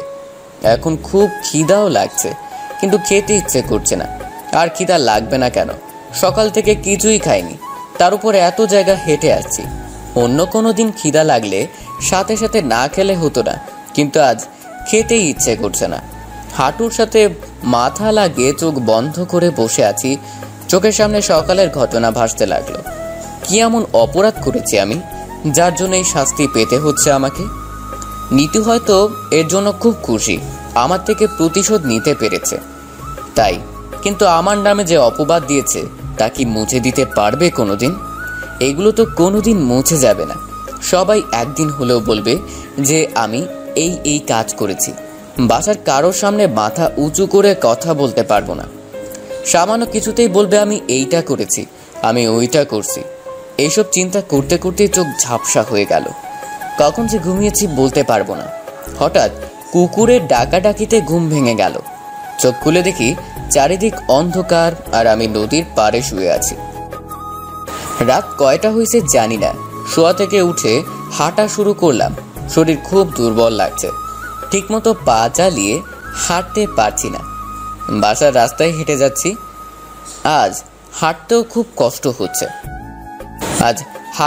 কষ্ট হচ্ছে। কোনো রকম বাসায় চলে আসলাম। কলিং বেল চাপ দিলাম, সাথে সাথে দরজা খুলে গেল। আমিও ভেতরে চলে গেলাম। কোনো দিকে তাকানোর শক্তিও আমার নেই, কারো কথাও আমার কাছে আসছে না। চলে আসলাম আমার রুমে। খাটে বসতে গিয়ে ধপাস করে পড়ে গেলাম নিচে। তারপর আর কিছুই মনে নেই কি হলো আমার সাথে। যখন জ্ঞান ফিরল তখন আমি চোখ দেখি নিতু আমার পাশে বসে আছে, কিন্তু এই রুমটা দেখে আমার রুম বলে মনে হচ্ছে না। ভালো করে খেয়াল করে দেখি মেডিকেল এটা, মাথায় হাত দিয়ে দেখি মাথায় ব্যান্ডেজ দেয়া। মাথায় কি হলো আমার কিছুই বুঝতেছি না। নিতু চেয়ারে বসে আমার হাতের উপর মাথা রেখে ঘুমিয়ে গেছে। আমার হাত সরানোর জন্য হালকা নড়া দিতেই নিতুর ঘুম ভেঙে গেল। ওই তুই এমন করলি কেন বল? আর যদি এমন করবি তাহলে তোর খবর করে ছাড়বো। কি হয়েছে, কান্না করিস কেন? চুপ, একটা কথাও বলবি না। এই বলে আমাকে জড়িয়ে ধরে কান্না করতে লাগলো। আমি ওর মাথায় হাত বুলাতে লাগলাম। কিছুতেই কান্না থামছে না। আমি আর থামাতে চেষ্টা করলাম না, যত ইচ্ছে কান্না করুক। কিছু সময় পরে ডাক্তার এসে সবকিছু দেখে বললেন আমি ফিট আছি, তাই রিলিজ দিয়ে দিল। বাসায় চলে আসলাম। আমি রুমে শুয়ে আছি, নিতু ছাড়া আর কেউ আমার সাথে কথা বলছে না। আমিও রুম থেকে বাহিরে গেলাম। না, নিতু রুমে খাবার নিয়ে এসেছে, আজ নিজ হাতে খাইয়ে দিচ্ছে, কোনো কথাও বলছে না। আমাকে খাইয়ে দিয়ে মেডিসিন দিয়ে প্লেট নিয়ে চলে গেল। আমি শুয়ে আছি। কিছু সময় পরে রুমে আসলো, এসে দরজা লাগিয়ে বাথরুমে চলে গেল। আমি ঘড়ির দিকে তাকিয়ে দেখি 11টা হয়ে গেছে, কিন্তু রাত না দিন সেটা বুঝতেছি না। ধরে নিলাম সকাল হবেই। কাল রাতে তো আমি বাসায় এসে গেছিলাম, তাই এখন সকালই হবে। আমি বসে আছি, ফোনটা নাই, না হলে কিছু সময় এফবিতে ঘোরাঘুরি করতাম। নিতু কিছু সময় পরে ফ্রেশ হয়ে আসলো, মুখে হালকা পানি লেগে আছে। আমি হা করে দেখতেছি। এখন নিতুকে সেই রকম লাগতেছে, বলে বুঝাতে পারবো না। আমি চেয়ে আছি এক ধ্যানে। হঠাৎ করে রুমের লাইট নিভে গেল, মনে হয় কারেন্ট চলে গেছে, কিন্তু না, নিতু লাইট অফ করেছে। আমি খেয়াল করিনি। রুমে 0 পাওয়ার লাইট জ্বলছে। সেই আলোতে দেখতে পেলাম নিতু আমার দিকে আসছে। আমি শুধু ওর দিকে চেয়ে আছি। নিতু এসেই আমার পাশে বসলো। আমি কোনো কথা না বলে দেখতে লাগলাম ও কি করে। হঠাৎ করে নিতু আমাকে জড়িয়ে ধরে ওর মিষ্টি ঠোঁট আমার ঠোঁটের সাথে চেপে ধরলো। আমি চুপচাপ ওর মিষ্টি ঠোঁটের স্বাদ নিতে লাগলাম। হঠাৎ লক্ষ্য করলাম নিতু অন্য কিছু করতে চলছে, তাই আমি আর দেরি না করে নিতুকে থামিয়ে দিলাম। কি করছিস তুই? তুই তো কাল বললি আমাকে আদর করবি। তুই তো এখনো ছোট, তাই বেশি আদর করা যাবে না। আগে বড় হ, তারপর করব। আমি অনেক বড় হয়ে গেছি, তুই যা চাইবি তাই করব। আচ্ছা, সময় মতো সবকিছু চেয়ে নিব। এখন চুপ কর, আমি বাইরে থেকে একটু ঘুরে আসি। এই বলে উঠতে গেলাম। কি, তুই এত রাতে ঘুরতে যাবি? কি, এখন রাত? এখন রাত, তাই চুপচাপ ঘুমা। কালকের জন্য আমি খুবই দুঃখিত, আমাকে তুই মাফ করে দে। আমি আর কোনো দিন এমন করব না। কি বলবো বুঝতে পারছি না, তাই চুপ। প্লিজ আমার সাথে রাগ করিস না, আর আমি আর জীবনেও এমন করব না। আমি কি বলছি তোর সাথে রাগ করছি? তুই কান্না থামা। বুকে আরো শক্ত করে জড়িয়ে ধরে বললাম, আমি জানি আমার সাথে রাগ করে আছিস। বললাম তো রাগ করিনি, এখন কান্না থামা। তাহলে কালকের মতো এমন করিস না কেন আমার সাথে? কি করব? কাল রাতে যা যা করছিলি। আচ্ছা, আজ না, অন্যদিন করব। আমি জানি তুই এখনো আমার সাথে রাগ করে আছিস। বললাম তো রাগ করিনি। তাহলে এমন করিস কেন? কি করলাম? আমাকে আদর করিস না কেন? আর কিভাবে আদর করব? জড়িয়ে ধরে আছি তো। শুধু জড়িয়ে ধরাই কি আদর? আচ্ছা, কাল অনেক অনেক আদর করব। আজ ঘুমা। তুই কি আমাকে স্ত্রী হিসেবে মেনে নিসনি? কে বলছে নেইনি? তাহলে আদর করিস না কেন? কি সমস্যায় পড়লাম রে ভাউ? আচ্ছা, তোর কিভাবে আদর লাগবে বল? আমাকে কোনো দিন ছেড়ে চলে যাবে না তো? কখনো না। তাহলে কাল সারা দিন কোথায় ছিলি? একবারও কি আমার কথা মনে পড়েনি? মনে পড়ছিল, তাই তো বাসায় আসছি, না হলে আসতাম না। জানিস, আমার খুব কষ্ট হচ্ছিল তুই যখন বাসায় আসলি না। যখন রাত 11টা হয়ে গেছিল আর তুই বাসায় আসলি না, তখন আমার কেমন জানি করছিল। আমি আর রুমে থাকতে না পেরে কান্না করে দাদুর কাছে গেলাম। তারপর দাদু ভাইয়া আর আব্বুকে বলল, আর তারা তোকে খুঁজে পাচ্ছিল না দেখে আমার নিঃশ্বাস বন্ধ হয়ে আসছিল। এখন ঘুমা, এই বলে ওর কপালে ভালোবাসার পরও সেঁকে দিলাম আর শক্ত করে জড়িয়ে ধরলাম। এভাবে কখন যে ঘুমিয়ে পড়লাম বুঝতেই পারিনি। সকালে ঘুম থেকে উঠে দেখি নিতু রুমে নেই, মনে হয় বাহিরে গেছে। আমি ফ্রেশ হয়ে এসে বসে আছি।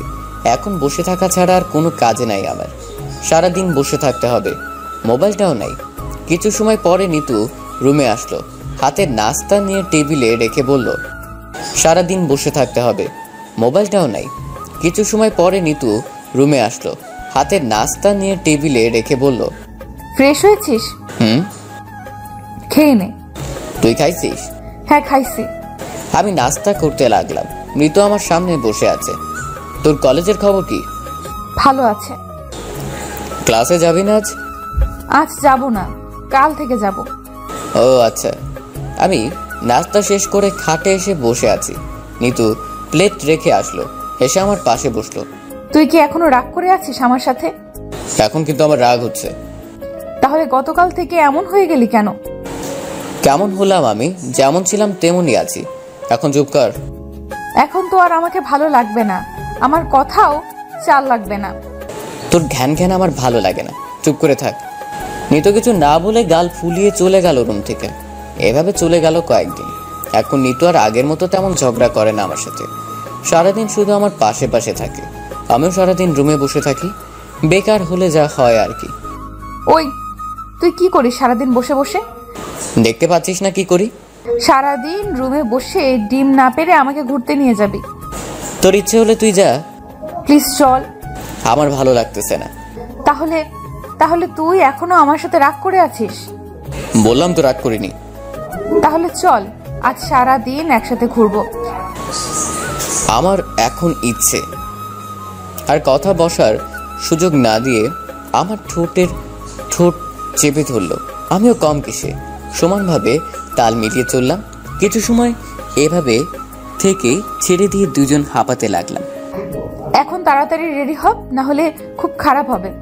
কি করবি? দেখবি কি করতে পারি। না লাগবে না, নিজে তো কিছুই পারবি না, অন্যকে দিয়ে কাজ করাবি। বলার সাথে সাথে আমার উপর ঝাঁপিয়ে পড়লো। এখন সব কিছু নিজে করব। উফ, ব্যথা পাচ্ছি, ছাড় না, না হলে মরে যাব। ব্যথায় কুকিয়ে উঠলাম। আমাকে নিয়ে যাবি কিনা বল। যাব। বলার সাথে সাথে আমাকে ছেড়ে দিল। তাড়াতাড়ি রেডি হয়ে যা। আমিও রেডি হতে গেলাম। আমিও আর কিছু বললাম না, উঠে চলে গেলাম বাথরুমে গোসল করার জন্য। আর নিতু রুম থেকে চলে গেল অন্য রুমে। আমি গোসল শেষ করে কাপড় পরে নিতুর জন্য অপেক্ষা করতে লাগলাম। এই কয়েকদিনে একবারও রুম থেকে বাহিরে যাইনি। সারাদিন রাত রুমে ছিলাম, তাই একা একা যেতে লজ্জা লাগে। কিছু সময় পরে নিতু রুমে আসলো। আমি নিতুকে দেখে হা করে তাকিয়ে আছি। কি বলবো আপনাদের বুঝতে পারতেছি না। কাল শাড়ি ম্যাচিং, চুড়ি বেগুনি, সাথে হিজাব পরা, একদম আমার স্বপ্নের রানী। আমি হেঁটে হেঁটে নিতুর কাছে গেলাম। না, নিতু আমার কাছে আসলো বুঝতে পারলাম, কিন্তু আমরা দুইজন একেবারে কাছে চলে আসছি। আমি নিতুর দুই গালে হাত দিয়ে ধরে আমার একেবারে কাছে নিয়ে আসলাম। আমি নিতুর দিকে অপলক দৃষ্টিতে চেয়ে আছি, নিতুও আমার দিকে চেয়ে আছে। এক অপরের চোখে ভালোবাসার শেষ সীমান্ত দেখতে লাগলাম। আমি ওর কপালে কপাল লাগিয়ে 4 ঠোঁট এক করে দিলাম। নিতু আমার মাথার পিছনে হাত দিয়ে শক্ত করে জড়িয়ে ধরল। নিতুর মিষ্টি ঠোঁট ছাড়তে ইচ্ছে করছে না, মনে হচ্ছে সারা জীবন এইভাবে থাকতে। কিন্তু হঠাৎ লক্ষ্য করলাম আমার নিঃশ্বাস ঘন হতে লাগলো। আর কিছু সময় এইভাবে থাকলে নিজেকে কন্ট্রোল করতে পারবো না, তাই নিতুকে ছেড়ে দিতে লাগলাম। কিন্তু নিতু আরও শক্ত করে ধরছে। কোনো উপায় না পেয়ে জোরে একটা ঝাটকা দিয়ে নিতুকে ছাড়িয়ে নিলাম। নিতু কিছু দূর গিয়ে দাঁড়িয়ে আছে। ওর মুখের দিকে চেয়ে আমার খুব হাসি পেল, কিন্তু হাসতে পারলাম না। ওর ঠোঁটের লিপস্টিক ঠোঁটের চারিদিকে লেগে আছে। তখন নিতু কোনো কিছু না বলে আমাকে এসেই জড়িয়ে ধরলো।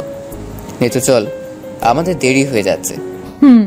আমি পকেট থেকে টিস্যু বের করে নিতুর লিপস্টিক ঠিক করে দিতে লাগলাম। নিতু আমার দিকে চেয়ে আছে। লিপস্টিকের কোয়ালিটি ভালো আছে তো? কেন? মনে হয় কিছু খেয়ে ফেলেছি। চুরি করে খেয়েছিস যে সবাই দেখলেই বুঝতে পারবে। কি?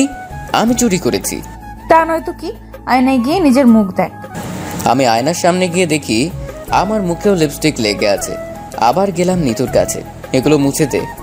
নিজে চুরি করে খেয়েছিস, আমি কেন মুছে দিব? আমি চুরি করিনি, মালিকা নিজ ইচ্ছে আমাকে দিয়েছে।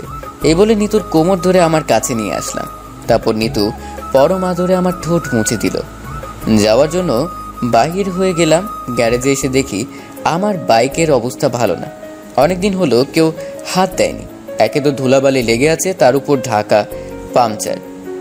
তাই বাইক রেখে বাসার গাড়ি নিয়ে বাহির হলাম। আমি ড্রাইভ করছি আর নিতু আমার পাশে বসে আছে। সারাদিন ঘোরাঘুরি করে রাতে বাসায় আসলাম। গাড়ি রেখে এসে বাসায় ঢুকতেই দেখি দাদু ড্রয়িং রুমে বসে টিভি দেখছে। আমাকে দেখে বললেন, এদিকে আয়। আমি মাথা নিচু করে দাদুর সামনে গেলাম। এখন তো বড় হয়েছিস, তাই কাল থেকে ভাইয়ের সাথে ব্যবসায় যাবি প্রতিদিন। ঠিক আছে। নিতুকে কলেজে দিয়ে যাবি, যাওয়ার সময় আর ওর ছুটি হয়ে গেলে বাসায় নিয়ে আসবি, মনে থাকে যেন। মনে থাকবে। আর কিছু বললেন না। আমিও রুমে চলে আসলাম। ফ্রেশ হয়ে বসে আছি, নিতু রুমে আসলো। তোর মোবাইলটা দে তো। ওয়ার্ড্রপের উপর আছে। পাসওয়ার্ড কি? তোর নাম দেওয়া। আমি কিছু না বলে ফোন নিয়ে ফেসবুকে গেলাম। নিতুর আইডি অ্যাক্টিভ করা আছে। কি মনে হলো তাই দেখতে লাগলাম। ওর অ্যাবাউট, বাবা ও দেখে আমার থেকে আরও অ্যাডভান্স। অ্যাবাউটে আমার আইডি দিয়ে লেখা হাজবেন্ডের প্রোফাইলে আমার আর ওর বিয়ের পিক দেওয়া, কিন্তু ওর মুখ ইমোজি দিয়ে ঢাকা। তারপর আমার আইডিতে গেলাম, নোটিফিকেশনস দেখে মেসেজ চেক করে বিভিন্ন পোস্ট দেখতে লাগলাম। কিছু সময় পরে নিতু খাবার নিয়ে আসলো। খেয়ে নে। খেয়ে নিতে পারবো না, খাইয়ে দিলে খেতে পারবো। ঢং দেখাতে হবে না আর। চেয়ারে আয়, খাইয়ে দিচ্ছি। আমি চেয়ারে বসলাম, নিতু আমাকে খাইয়ে দিতে লাগলো। তোর পরীক্ষা কবে? আগামী মাসে। কি? তোর পরীক্ষা আগামী মাসে? আর তোর পড়াশোনার কোনো খেয়াল নেই? কাল থেকে তুই কাজে যাবি, আমি পড়বো। আজ পড়লে সমস্যা কি? তোর সাথে রোম্যান্স করবো তাই। রোম্যান্স সারাদিনই তো করিস। কাল থেকে সারা দিন তোকে খুঁজে পাবো না তো। হা কর, একা একা খেতে আর ভালো লাগছে না। তারপর দুজন একসাথে খাওয়া শেষ করলাম। নিতু খাবার আর প্লেট রাখতে চলে গেল। আমি বিছানায় এসে বসলাম। কিছু সময় পরে নিতু আসলো। দরজা লক করে এসে আমাকে ধাক্কা দিয়ে বিছানায় ফেলে দিয়ে আমার দিকে এগিয়ে আসতে লাগলো। ওর চোখের দিকে চেয়ে বুঝতে পারলাম ও কি চায় আমার কাছে, কিন্তু আমি এড়িয়ে যেতে লাগলাম। জানিস নিতু, চুপ, আর একটা কথা বলবি না। আমাকে অনেক ফাঁকি দিয়েছিস। আর না। আমিও জড়িয়ে ধরে কপালে চুমু দিয়ে শক্ত করে ধরলাম। আমাকে একটু ভালোবাসলে কি এমন ক্ষতি হবে বল? আমি তো তোকে অনেক ভালোবাসি। আমার সব ভালোবাসা তো শুধু তোর জন্য। আমি কি বলছি তুই ভালো করে বুঝতে পারছিস। সময় হলে সব হবে, এখন ঘুমা। কিছু না বলে শুয়ে থাকলো, কিন্তু কিছু সময় যেতেই আমার ঠোঁট কামড় মেরে ধরলো। আমি ব্যথা পেয়ে চিৎকার দিলাম। কি হয়েছে বাবু, চিৎকার দিলে কেন? ব্যথা পাইছি। কোথায় পাইছো বাবু? ঠোঁট কেটে গেছে মনে হয়। তাহলে তুমি চুপচাপ শুয়ে থাকো, আমি ট্রিটমেন্ট করতেছি। এই বলে মোবাইলের ফ্ল্যাশ লাইট জ্বালিয়ে দেখলো কতটুকু কাটছে। মোবাইল রেখে কোনো কথা না বলে আমার ঠোঁট ওর ঠোঁট দিয়ে চেপে ধরলো। সবসময় কি নিজের ঠিক রাখা যায়? ওর মিষ্টি ঠোঁটের ছোঁয়া পেয়ে ওর ভালোবাসে হারিয়ে গেলাম। হঠাৎ আমার মুখে পানি এসে পড়লো, তাই ঘুম ভেঙে গেল। চোখ খুলে দেখি নিতু ভেজা চুল আমার মুখের উপর নাড়াচাড়া করছে। দেখে বোঝা যাচ্ছে এখনই গোসল করে আসছে। ভেজা চুলে নিতুকে হেব্বি লাগতেছে। এই ছোট মেয়েটা এত তাড়াতাড়ি বড় হয়ে গেল কি করে, সেটাই বুঝতে পারছি না। 2 বছর আগে ওর পিচ্ছি পিচ্ছি স্বভাব ছিল, কিন্তু এখন আর নাই। নিতুকে যত দেখছি ক্রাশ খাচ্ছি। সময় সময়ে ওর চালচলন স্বভাব সবকিছু পাল্টে যাচ্ছে, সাথে ওর রূপও। এখন ওর দিকে চেয়ে ওর চোখেও গভীরে হারিয়ে যাচ্ছি আমি। লক্ষ্য করলাম ওর মুখটা ক্রমশ আমার দিকে এগিয়ে আসছে। ওর ঠোঁট কাঁপা শুরু হয়ে গেছে। হয়তো ভালোবাসি কথা বলা হয়নি, কিন্তু একে অপরকে এত ভালোবাসি যা বলে বোঝানো যাবে না। আমি আর দেরি না করে আমার ঠোঁট এগিয়ে নিয়ে ওর মিষ্টি ঠোঁটে ছোঁয়ালাম। এখন ওর আমার কলেজে যাওয়ার সময় হয়ে যাচ্ছে। তুই রেডি হ। আমরা স্বামী স্ত্রী হলেও একে অপরকে তুই বলতেই ভালো লাগে। আমার মনে হয় কোনো মেয়ের কাছে শুধু স্বামী না, বন্ধু হয়ে থাকাও ভালো। আমি গোসল করে এসে দেখি নিতু রেডি হয়ে নাস্তা নিয়ে আমার জন্য রুমে বসে আছে। কাপড় পরে নাস্তা করে বেরিয়ে পড়লাম গাড়ি নিয়ে। নিতুকে কলেজ নামিয়ে দিয়ে বাসে গিয়ে বাইক নিয়ে মেকানিকের কাছে গেলাম। বাইক মেরামত করে ভাইয়ার দোকানে চলে গেলাম। নিতুর কলেজ ছুটির সময় আবার চলে আসলাম ওর কলেজের সামনে। এসে দাঁড়িয়ে আছি। নিতু এখনো বাহির হয়নি। বসে বসে অপেক্ষা করতে লাগলাম নিতুর। লক্ষ্য করলাম কলেজের গেটের পাশে দাঁড়িয়ে একটা মেয়ে আমার দিকে চেয়ে আছে। আমি এসবে পাত্তা না দিয়ে বসে আছি। কিছু সময় পরে নিতু চলে আসলো। কখন আসলি তুই? কিছুক্ষণ আগে। চল এখন। আচ্ছা, তোদের কলেজের মেয়েগুলো এমন কেন? কেন, কি হয়েছে? জীবনও মনে হয় আমার মতো সুদর্শন ছেলে দেখেনি। সবাই হা করে তাকিয়ে আছে। কই কোনটা তোর দিলে থাকিয়েছিল বল? এখন কোনটা রেখে কোনটা দেখা বো? আচ্ছা চল অন্যদিন দেখাবো। আর কথা না বাড়িয়ে চলে আসলাম বাসায়। বেশি বললেও আবার রেগে যাবে, তাই কোনো কথা বললাম না। হঠাৎ ওই বাইক থামা, বাইক থামা। কি হয়েছে, চিল্লাচ্ছিস কেন? আইসক্রিম খাবো। শুরু হয়ে গেছে। বিরক্তি নিয়ে বাইক রেখে আইসক্রিম এনে দিলাম। থ্যাংক ইউ বাবু। আর পিরিত দেখাতে হবে না। বাসায় চলে আসলাম। নিতুকে দিয়ে চলে গেলাম আবার কাজে। সারাদিন কাজ করে রাতে বাসায় আসার সময় হঠাৎ মনে হলো নিতুর জন্য কিছু নিয়ে গেলে কেমন হয়। নিতু বেশি আইসক্রিম পছন্দ করে, তাই বাসার কাছে দোকান থেকে 2টা আইসক্রিম নিয়ে বাসায় চলে আসলাম। সোজা রুমে চলে গেলাম। নিতু টেবিলে বসে পড়ছে, পেছন থেকে জড়িয়ে ধরলাম। আউ কি কি? আমি এত চিল্লাচ্ছিস কেন? ছেড়ে দিয়ে ওর মুখ চেপে ধরলাম। ও তুই? আমি খেয়াল করিনি, পড়তেছিলাম তো তাই। আর এইভাবে হঠাৎ করে জড়িয়ে ধরলে তো ভয় পাবারই কথা। ভাবছিলাম একটু রোমান্স করব, কিন্তু তুই দিলে চিৎকার করে। পেছন থেকে জড়িয়ে ধরে ওর গালে চুমু দিয়ে। আমি বুঝতে পারিনি তুই আসছিস, আমি মনে করেছি অন্য কিছু। আচ্ছা এই নে, তোর জন্য আইসক্রিম আনছি। সত্যি আমার জন্য? খেয়ে নে তাড়াতাড়ি, না হলে আইসক্রিম গলে পানি হয়ে যাবে। 2টা কে খাবে? তুই। আমার একটা হলে চলবে, আর একটা ভাবিকে দিয়ে আসি। তোর ইচ্ছা। নিতু একটা নিয়ে চলে গেল ভাবিকে দেওয়ার জন্য। আমি তো মনে করছি 2টা ওর হবে না, কিন্তু ওর একটা হলেই হয়ে যায়। আগে জানতাম না। আমার তো প্রিয় খাবার একটা হলেই চলে না, 2-3টে লাগে। পেঁয়াজু আর সান চিপস, এই 2টা বেশি খাই। পেঁয়াজু হলে 10-20টা না হলে আমার চলে না, আর সান চিপস হবে 3-4 প্যাকেট লাগে। ভাবিকে দিয়ে নিতু রুমে এসে আমার সামনে বসে খেতে লাগলো আইসক্রিম, আর আমি ওর খাওয়া দেখছি। এতদিন খেয়াল করিনি আইসক্রিম খাওয়ার সময় একেবারে বাচ্চাদের মতো লাগে নিতুকে। বাচ্চাদের মতো লাগার যথেষ্ট কারণও আছে নিতুর মধ্যে। ও বাচ্চাদের মতো চুষে চুষে আইসক্রিম খায়, আর ঠোঁট সহ নাকেও আইসক্রিম লেগে যায়। আমি মুগ্ধ হয়ে খাওয়া দেখছি। এত সময় নিতু লক্ষ্য করেনি যে আমি ওর দিকে তাকিয়ে আছি।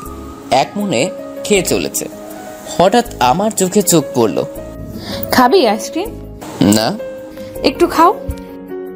আমার আইসক্রিম খাওয়ার ইচ্ছা নাই, কিন্তু ওর ঠোঁটে লাগা আইসক্রিমগুলা খাবার লোভ সামলাতে না পেরে ওর ঠোঁট চষা শুরু করলাম। আশেপাশে লেগে থাকা আইসক্রিমগুলো খেয়ে নিলাম। নিতুকে ছেড়ে দিয়ে দেখি আমার চোখ লাল করে চেয়ে আছে। আইসক্রিম খেতে বলছিলাম, আমার ঠোঁট চুষতে বলিনি। ইচ্ছা হলেই খেয়ে নিবি, অনুমতি নিতে হয় না? আমারই তো সবকিছু, নিজের কিছু খাইতে হলে অনুমতি লাগে নাকি? যা ফ্রেশ হয়ে আয়, আমি খাবার নিয়ে আসছি। যাচ্ছি। সারাদিন ঘামের শরীরে দুর্গন্ধ হয়ে গেছে, তাই গোসল করে নিলাম। গোসল করে এসে দেখি নিতু খাবার নিয়ে চলে এসেছে। আমি গামছা পরে আছি, কাপড় নিয়ে যায়নি। তাই কি হয়েছে? এই দাঁড়া একটু। কি হয়েছে? তোকে না খুব সুন্দর লাগতেছে, ইচ্ছা করতেছে তোকে খেয়ে ফেলতে। সুন্দর লাগছে বলে খেয়ে ফেলবি? এই বলতে নিতু আমার গামছা খুলে দিয়ে গামছা নিয়ে দৌড়াতে লাগলো। আরে কি করিস? তোর লজ্জা করে না? নিতু! হায় হায়, আমার কিছুই রইল না, সব শেষ হয়ে গেল। নিতু সাথে সাথে এসে আমাকে জড়িয়ে ধরে ভাবিকে বলল, আসার আর সময় পেল না। দরজা নক করতে পারিসনি? এই বলে ভাবি চলে গেল, আর আমি বলদের মতো দাঁড়িয়ে আছি। তোর জন্য আমার সব শেষ হয়ে গেল। বজ্জাত মেয়ে আসার আর সময় পাইল না। সরি বাবু। সরি বললে কি আমার ইজ্জত ফিরে পাওয়া যাবে? তাড়াতাড়ি কাপড় পরে নে, ভাবি কিছু দেখেনি। বজ্জাত মেয়ে, এখন আমি তোকে। আমায় কিছু করলে কান্না করব কিন্তু। হয়েছে, আর কান্না করতে হবে না। কাপড় পরে খাবার খেয়ে নিলাম দুজনে। আমি বিছানায় বসে রেস্ট নিলাম, আর নিতু খাবার প্লেট রেখে আসলো। তুই ফোন কিনছিস না কেন? ফোন কিনে কি হবে?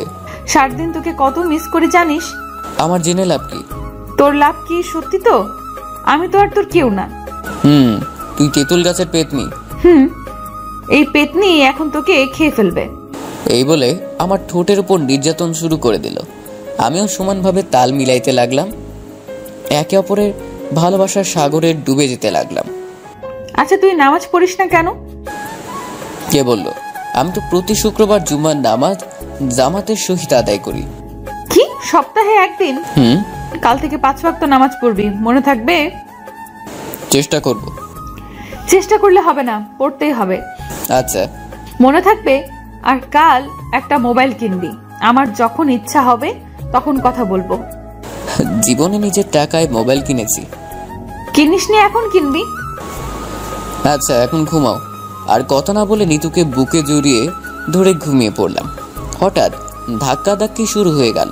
চোখ খুলে দেখি নিতু আমাকে ডাকছে আর ধাক্কা দিচ্ছে। এখনো সকাল হয়নি, এত রাতে কি হলো ওর কে জানে। ঘুম ঘুম চোখে কিছু বলতে পারছি না, তাই আবার চোখ বন্ধ করে দিলাম। সাথে সাথে আবার শুরু হয়ে গেল। ওই ওঠ ওঠ বলছি। কি হয়েছে? এত রাতে চিল্লাচিল্লি করিস না তো, ঘুমাতে দে। ওঠ বলছি, না হলে খুব খারাপ হবে। আজ না, কাল থেকে বলবো। তুই এক্ষুনি উঠতে হবে, না হলে আমি টেনে বাইরে ফেলে আসবো।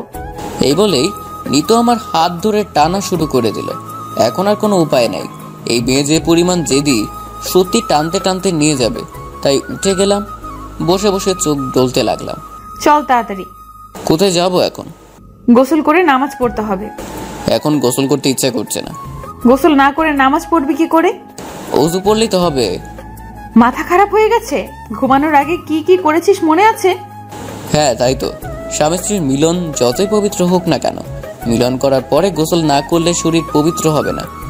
তাই কথা না বাড়িয়ে চলে গেলাম গোসল করতে। কিন্তু আজ গোসলটা অন্যরকম হয়ে গেল। নিতু আমার সাথে গোসল করতে লাগলো। মেয়েটার দিন দিন লজ্জা কমে যাচ্ছে দেখছি, তবে আমার খুব ভালো লাগতেছে। আপনারা সবাই ভালো লাগা বুঝবেন না, যারা বিবাহিত এবং স্বামী স্ত্রী একসাথে গোসল করে তারা বুঝবে একসাথে গোসল করা কতটা রোমান্টিক ব্যাপার। আর বেশি বলবো না, বেশি বললে ছেলেমেয়েরা বিয়ে করার জন্য পাগল হয়ে যাবে। তার উপর শীতকালও চলে আসছে। গোসল শেষ করে অজু পরে একসাথে ফজরের নামাজ আদায় করে নিলাম। নামাজ শেষ করে দেখি হালকা আলো ফুটেছে, তাই চলে গেলাম ব্যালকনিতে। আজ সকালটা খুব সুন্দর, তাই না? প্রতিটি সকাল খুব সুন্দর, কিন্তু আমরা তা দেখতে পাই না। ঠিক বলছো। ব্যালকনিতে রাখা সোফায় বসে গল্প করতে লাগলাম। কিছু সময় পরে ওইখানেই ঘুমিয়ে গেলাম দুজন। সকাল 9টায় নিতুর ডাকে ঘুম ভাঙলো। এখন ব্যালকনিতে শুয়ে আছি। উঠে ফ্রেশ হয়ে নাস্তা করে নিতুকে নিয়ে চলে আসলাম কলেজে। নিতুকে দিয়ে কাজে চলে গেলাম। কিছু সময় পরে কাজ করছিলাম, ভাই এসে বলল, চল আমার সাথে কিছু কাজ আছে বাহিরে। কি কাজ? গেলে দেখতে পাবি, চল। আমি আর কোনো কথা না বলে ভাইয়ার সাথে যেতে লাগলাম। ভাইয়া গাড়ি ড্রাইভ করছে আর আমি পাশে বসে আছি। কিছু সময় পরে গাড়ি থামিয়ে গাড়ি থেকে নেমে পড়লো। আমি সাথে নামলাম এবং ভাইয়ার পিছু পিছু যেতে লাগলাম। ভাইয়া একটা মোবাইল শপে গেল, মনে হয় নতুন ফোন কিনবে নিজের জন্য। আমাকে সাথে করে নিয়ে আসছে চয়েস করে দেওয়ার জন্য। কোন মোবাইল নিবি দেখ। তোমার জন্য নেবে? না। তাহলে ভাবির জন্য? না, তোর জন্য। আমার তো ফোনের প্রয়োজন নাই। দাদু বলছে কিনে দেওয়ার জন্য। ও আচ্ছা, এখনই সময়, ইচ্ছা মতো কিনে ফেলি। এই সুযোগ আর কোনোদিনও আসবে কিনা জানি না। নতুন মডেলের ফোনগুলো দেখতে লাগলাম। খুব সুন্দর সুন্দর ফোনগুলা, কোনটা রেখে কোনটা নিব চিন্তায় পড়ে গেলাম। অনেক দেখা দেখির পরে একটা ফোন নিয়ে ভাইয়ের কাছে গেলাম। কি হয়েছে? ভাইয়া বিল পে করে আসলো আর আমি মোবাইল নিয়ে সবকিছু সেটিং করতে লাগলাম। ভাই আসার পরে গাড়ি নিয়ে দোকানে চলে আসলো। এসে দেখি নিতুর কলেজ ছুটির সময় হয়ে গেছে, তাই বাইক নিয়ে চলে আসলাম নিতুর কলেজের সামনে। নিতু এখনো বাহির হয়নি, তাই বসে আছি আর মোবাইল নিয়ে দেখতে লাগলাম। কিছু সময় পরে লক্ষ্য করলাম কালকের ওই মেয়েটা আজও আমার দিকে চেয়ে আছে। সেই দিকে খেয়াল না করে মোবাইল দেখতে লাগলাম। নতুন মোবাইল তো, তাই একটু বেশি আকর্ষণ। কিছু সময় পরে নিতু আসলো, সাথে উমাও ছিল। ওই বজ্জারটাকে দেখে আমার রাগে চোখ লাল হয়ে যাচ্ছে। বিষয়টা নিতু ও উমা ঠিকই বুঝতে পারছে, তাই উমা আমার দিকে না এসে অন্য দিকে চলে গেল। ওই বজ্জাত মেয়ে, এদিকে আয়। ওইদিকে কোথায় যাচ্ছিস? চিৎকার করে বললাম। আমার কথা না শুনেও চলে গেল। আরে কি হয়েছে, এমন চিল্লাচ্ছিস কেন? আমি ওই বজ্জাত মেয়ের জন্য ওই দিন রাগে মাথা কাজ করছে না। আচ্ছা ওই কথা ভুলে যা, ওর কোনো দোষ নাই। চল বাসায় যাই। চল। এই ব্যাগে কি? ও বলতে ভুলে গেছি, ভাই একটা মোবাইল কিনে দিল, দাদু বলছে দেওয়ার জন্য। ওয়াও, নতুন ফোন? আমি পকেট থেকে মোবাইল বাহির করে নিতুর হাতে দিলাম। ওয়াও, খুব সুন্দর মোবাইল। বুঝতে হবে না কার চয়েস। এদিকে তাকা, সেলফি কেমন হয় দেখি। এই হলো মেয়েদের আর এক সমস্যা, কিছু হয়ে যায় সেলফি। একসাথে কতটা সেলফি নিছে কে জানে। অনেক পোজ নিয়ে সেলফি নিল, আজই মনে হয় মেমোরি ফুল করে ফেলবে। এখন চল বাসায় যাই। খুব সুন্দর সেলফি হয় এই ফোনে। এখন চল তোকে বাসায় দিয়ে আসি। চল। আমি নিতুকে নিয়ে বাসায় চলে আসলাম। এই ব্যাগটা নিয়ে যা আর আমার মোবাইলটা দে। এই নে। তোর মোবাইল দিয়ে আমি কি করব? আমার মানে তোর, আর তোর মানে আমার, তাই তুই আমারটা আর আমি। একদম সামনে আগাবি না।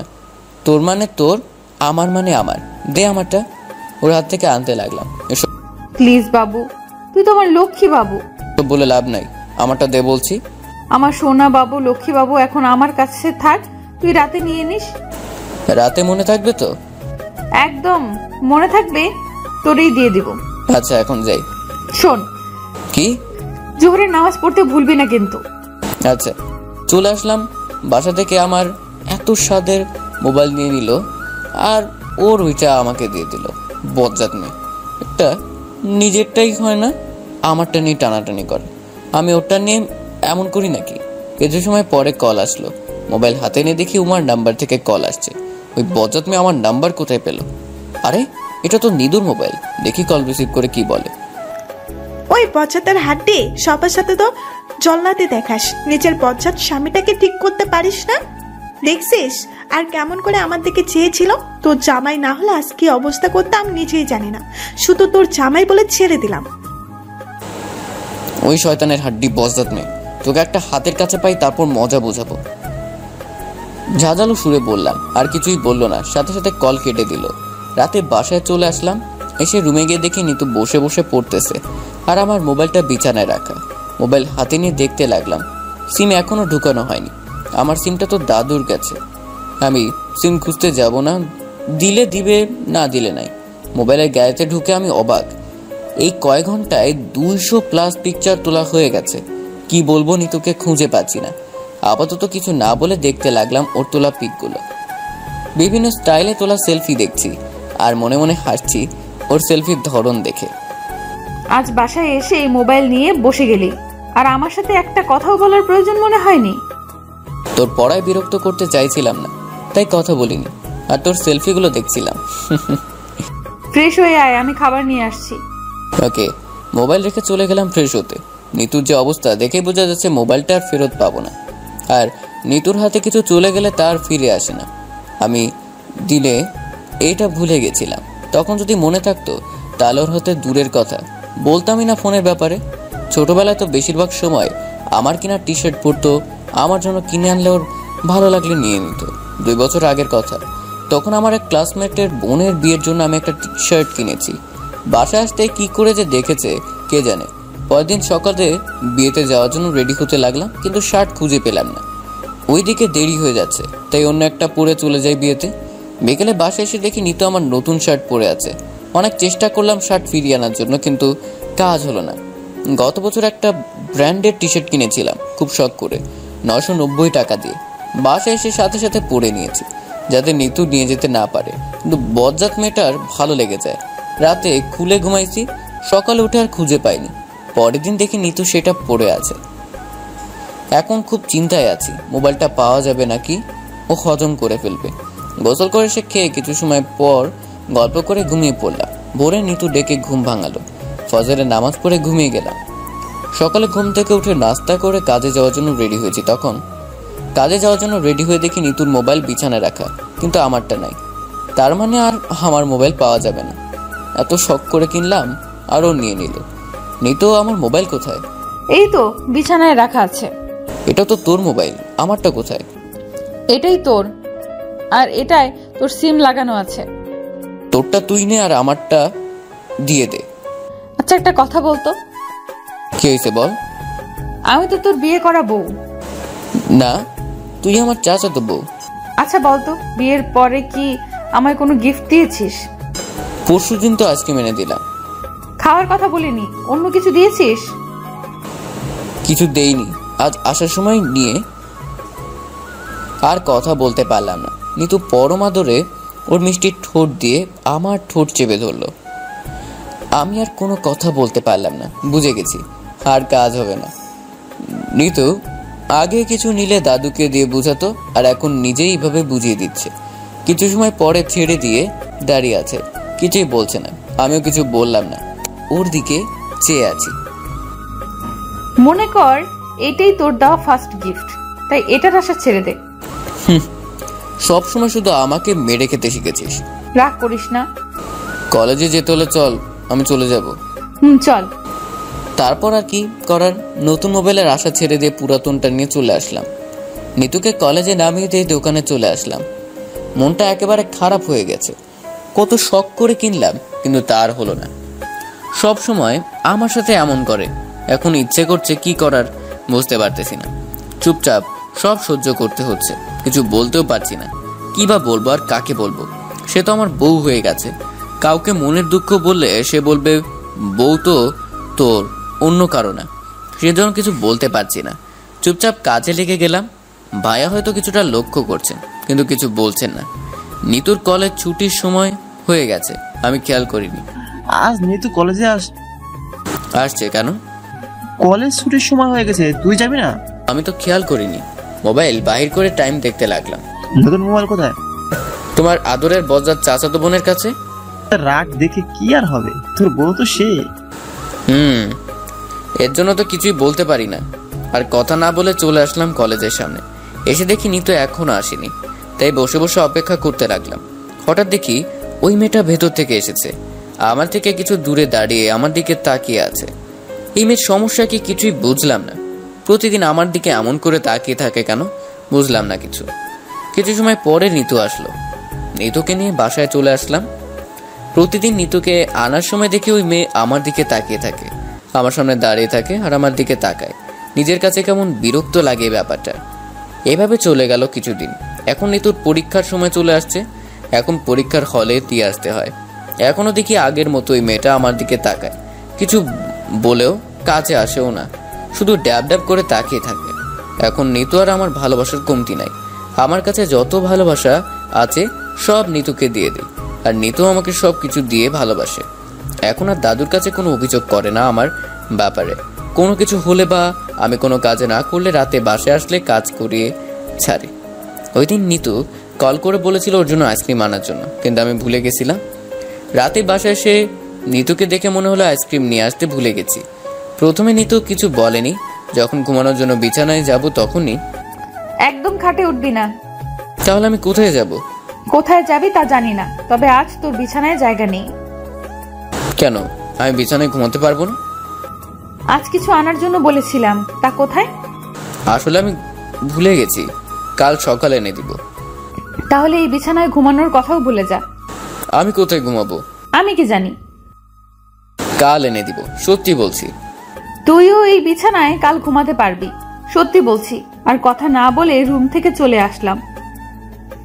এখন আইসক্রিম এনে না দিলে বিছানায় উঠতে দিবে না, আর নিতুকে জড়িয়ে না ধরলে আমার ঘুম আসবেও না, তাই বাইরে যেতে লাগলাম। এত রাত্রে কোথায় যাবি? সামনের দোকানে যাব। এত রাত্রে কেন? নিতু বলছে আইসক্রিম খাবে, তাই নিয়ে আসার জন্য। এত রাতে আইসক্রিম খাওয়ার কি আছে? জানি না, বলছে আইসক্রিম এনে না দিলে আমাকে বিছানায় উঠতে দিবে না।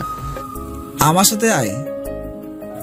নিতু, তোর এত রাতে আইসক্রিম খাওয়ার ইচ্ছা হলো কেন? ইচ্ছে এখন হয়নি দাদু, ইচ্ছে দিনে হয়েছে।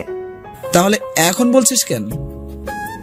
দিনে কল দিয়ে বলছি বাসায় আসার সময় নিয়ে আসার জন্য, কিন্তু নিয়ে আসেনি, তাই বলছি বিছানায় উঠতে দিব না।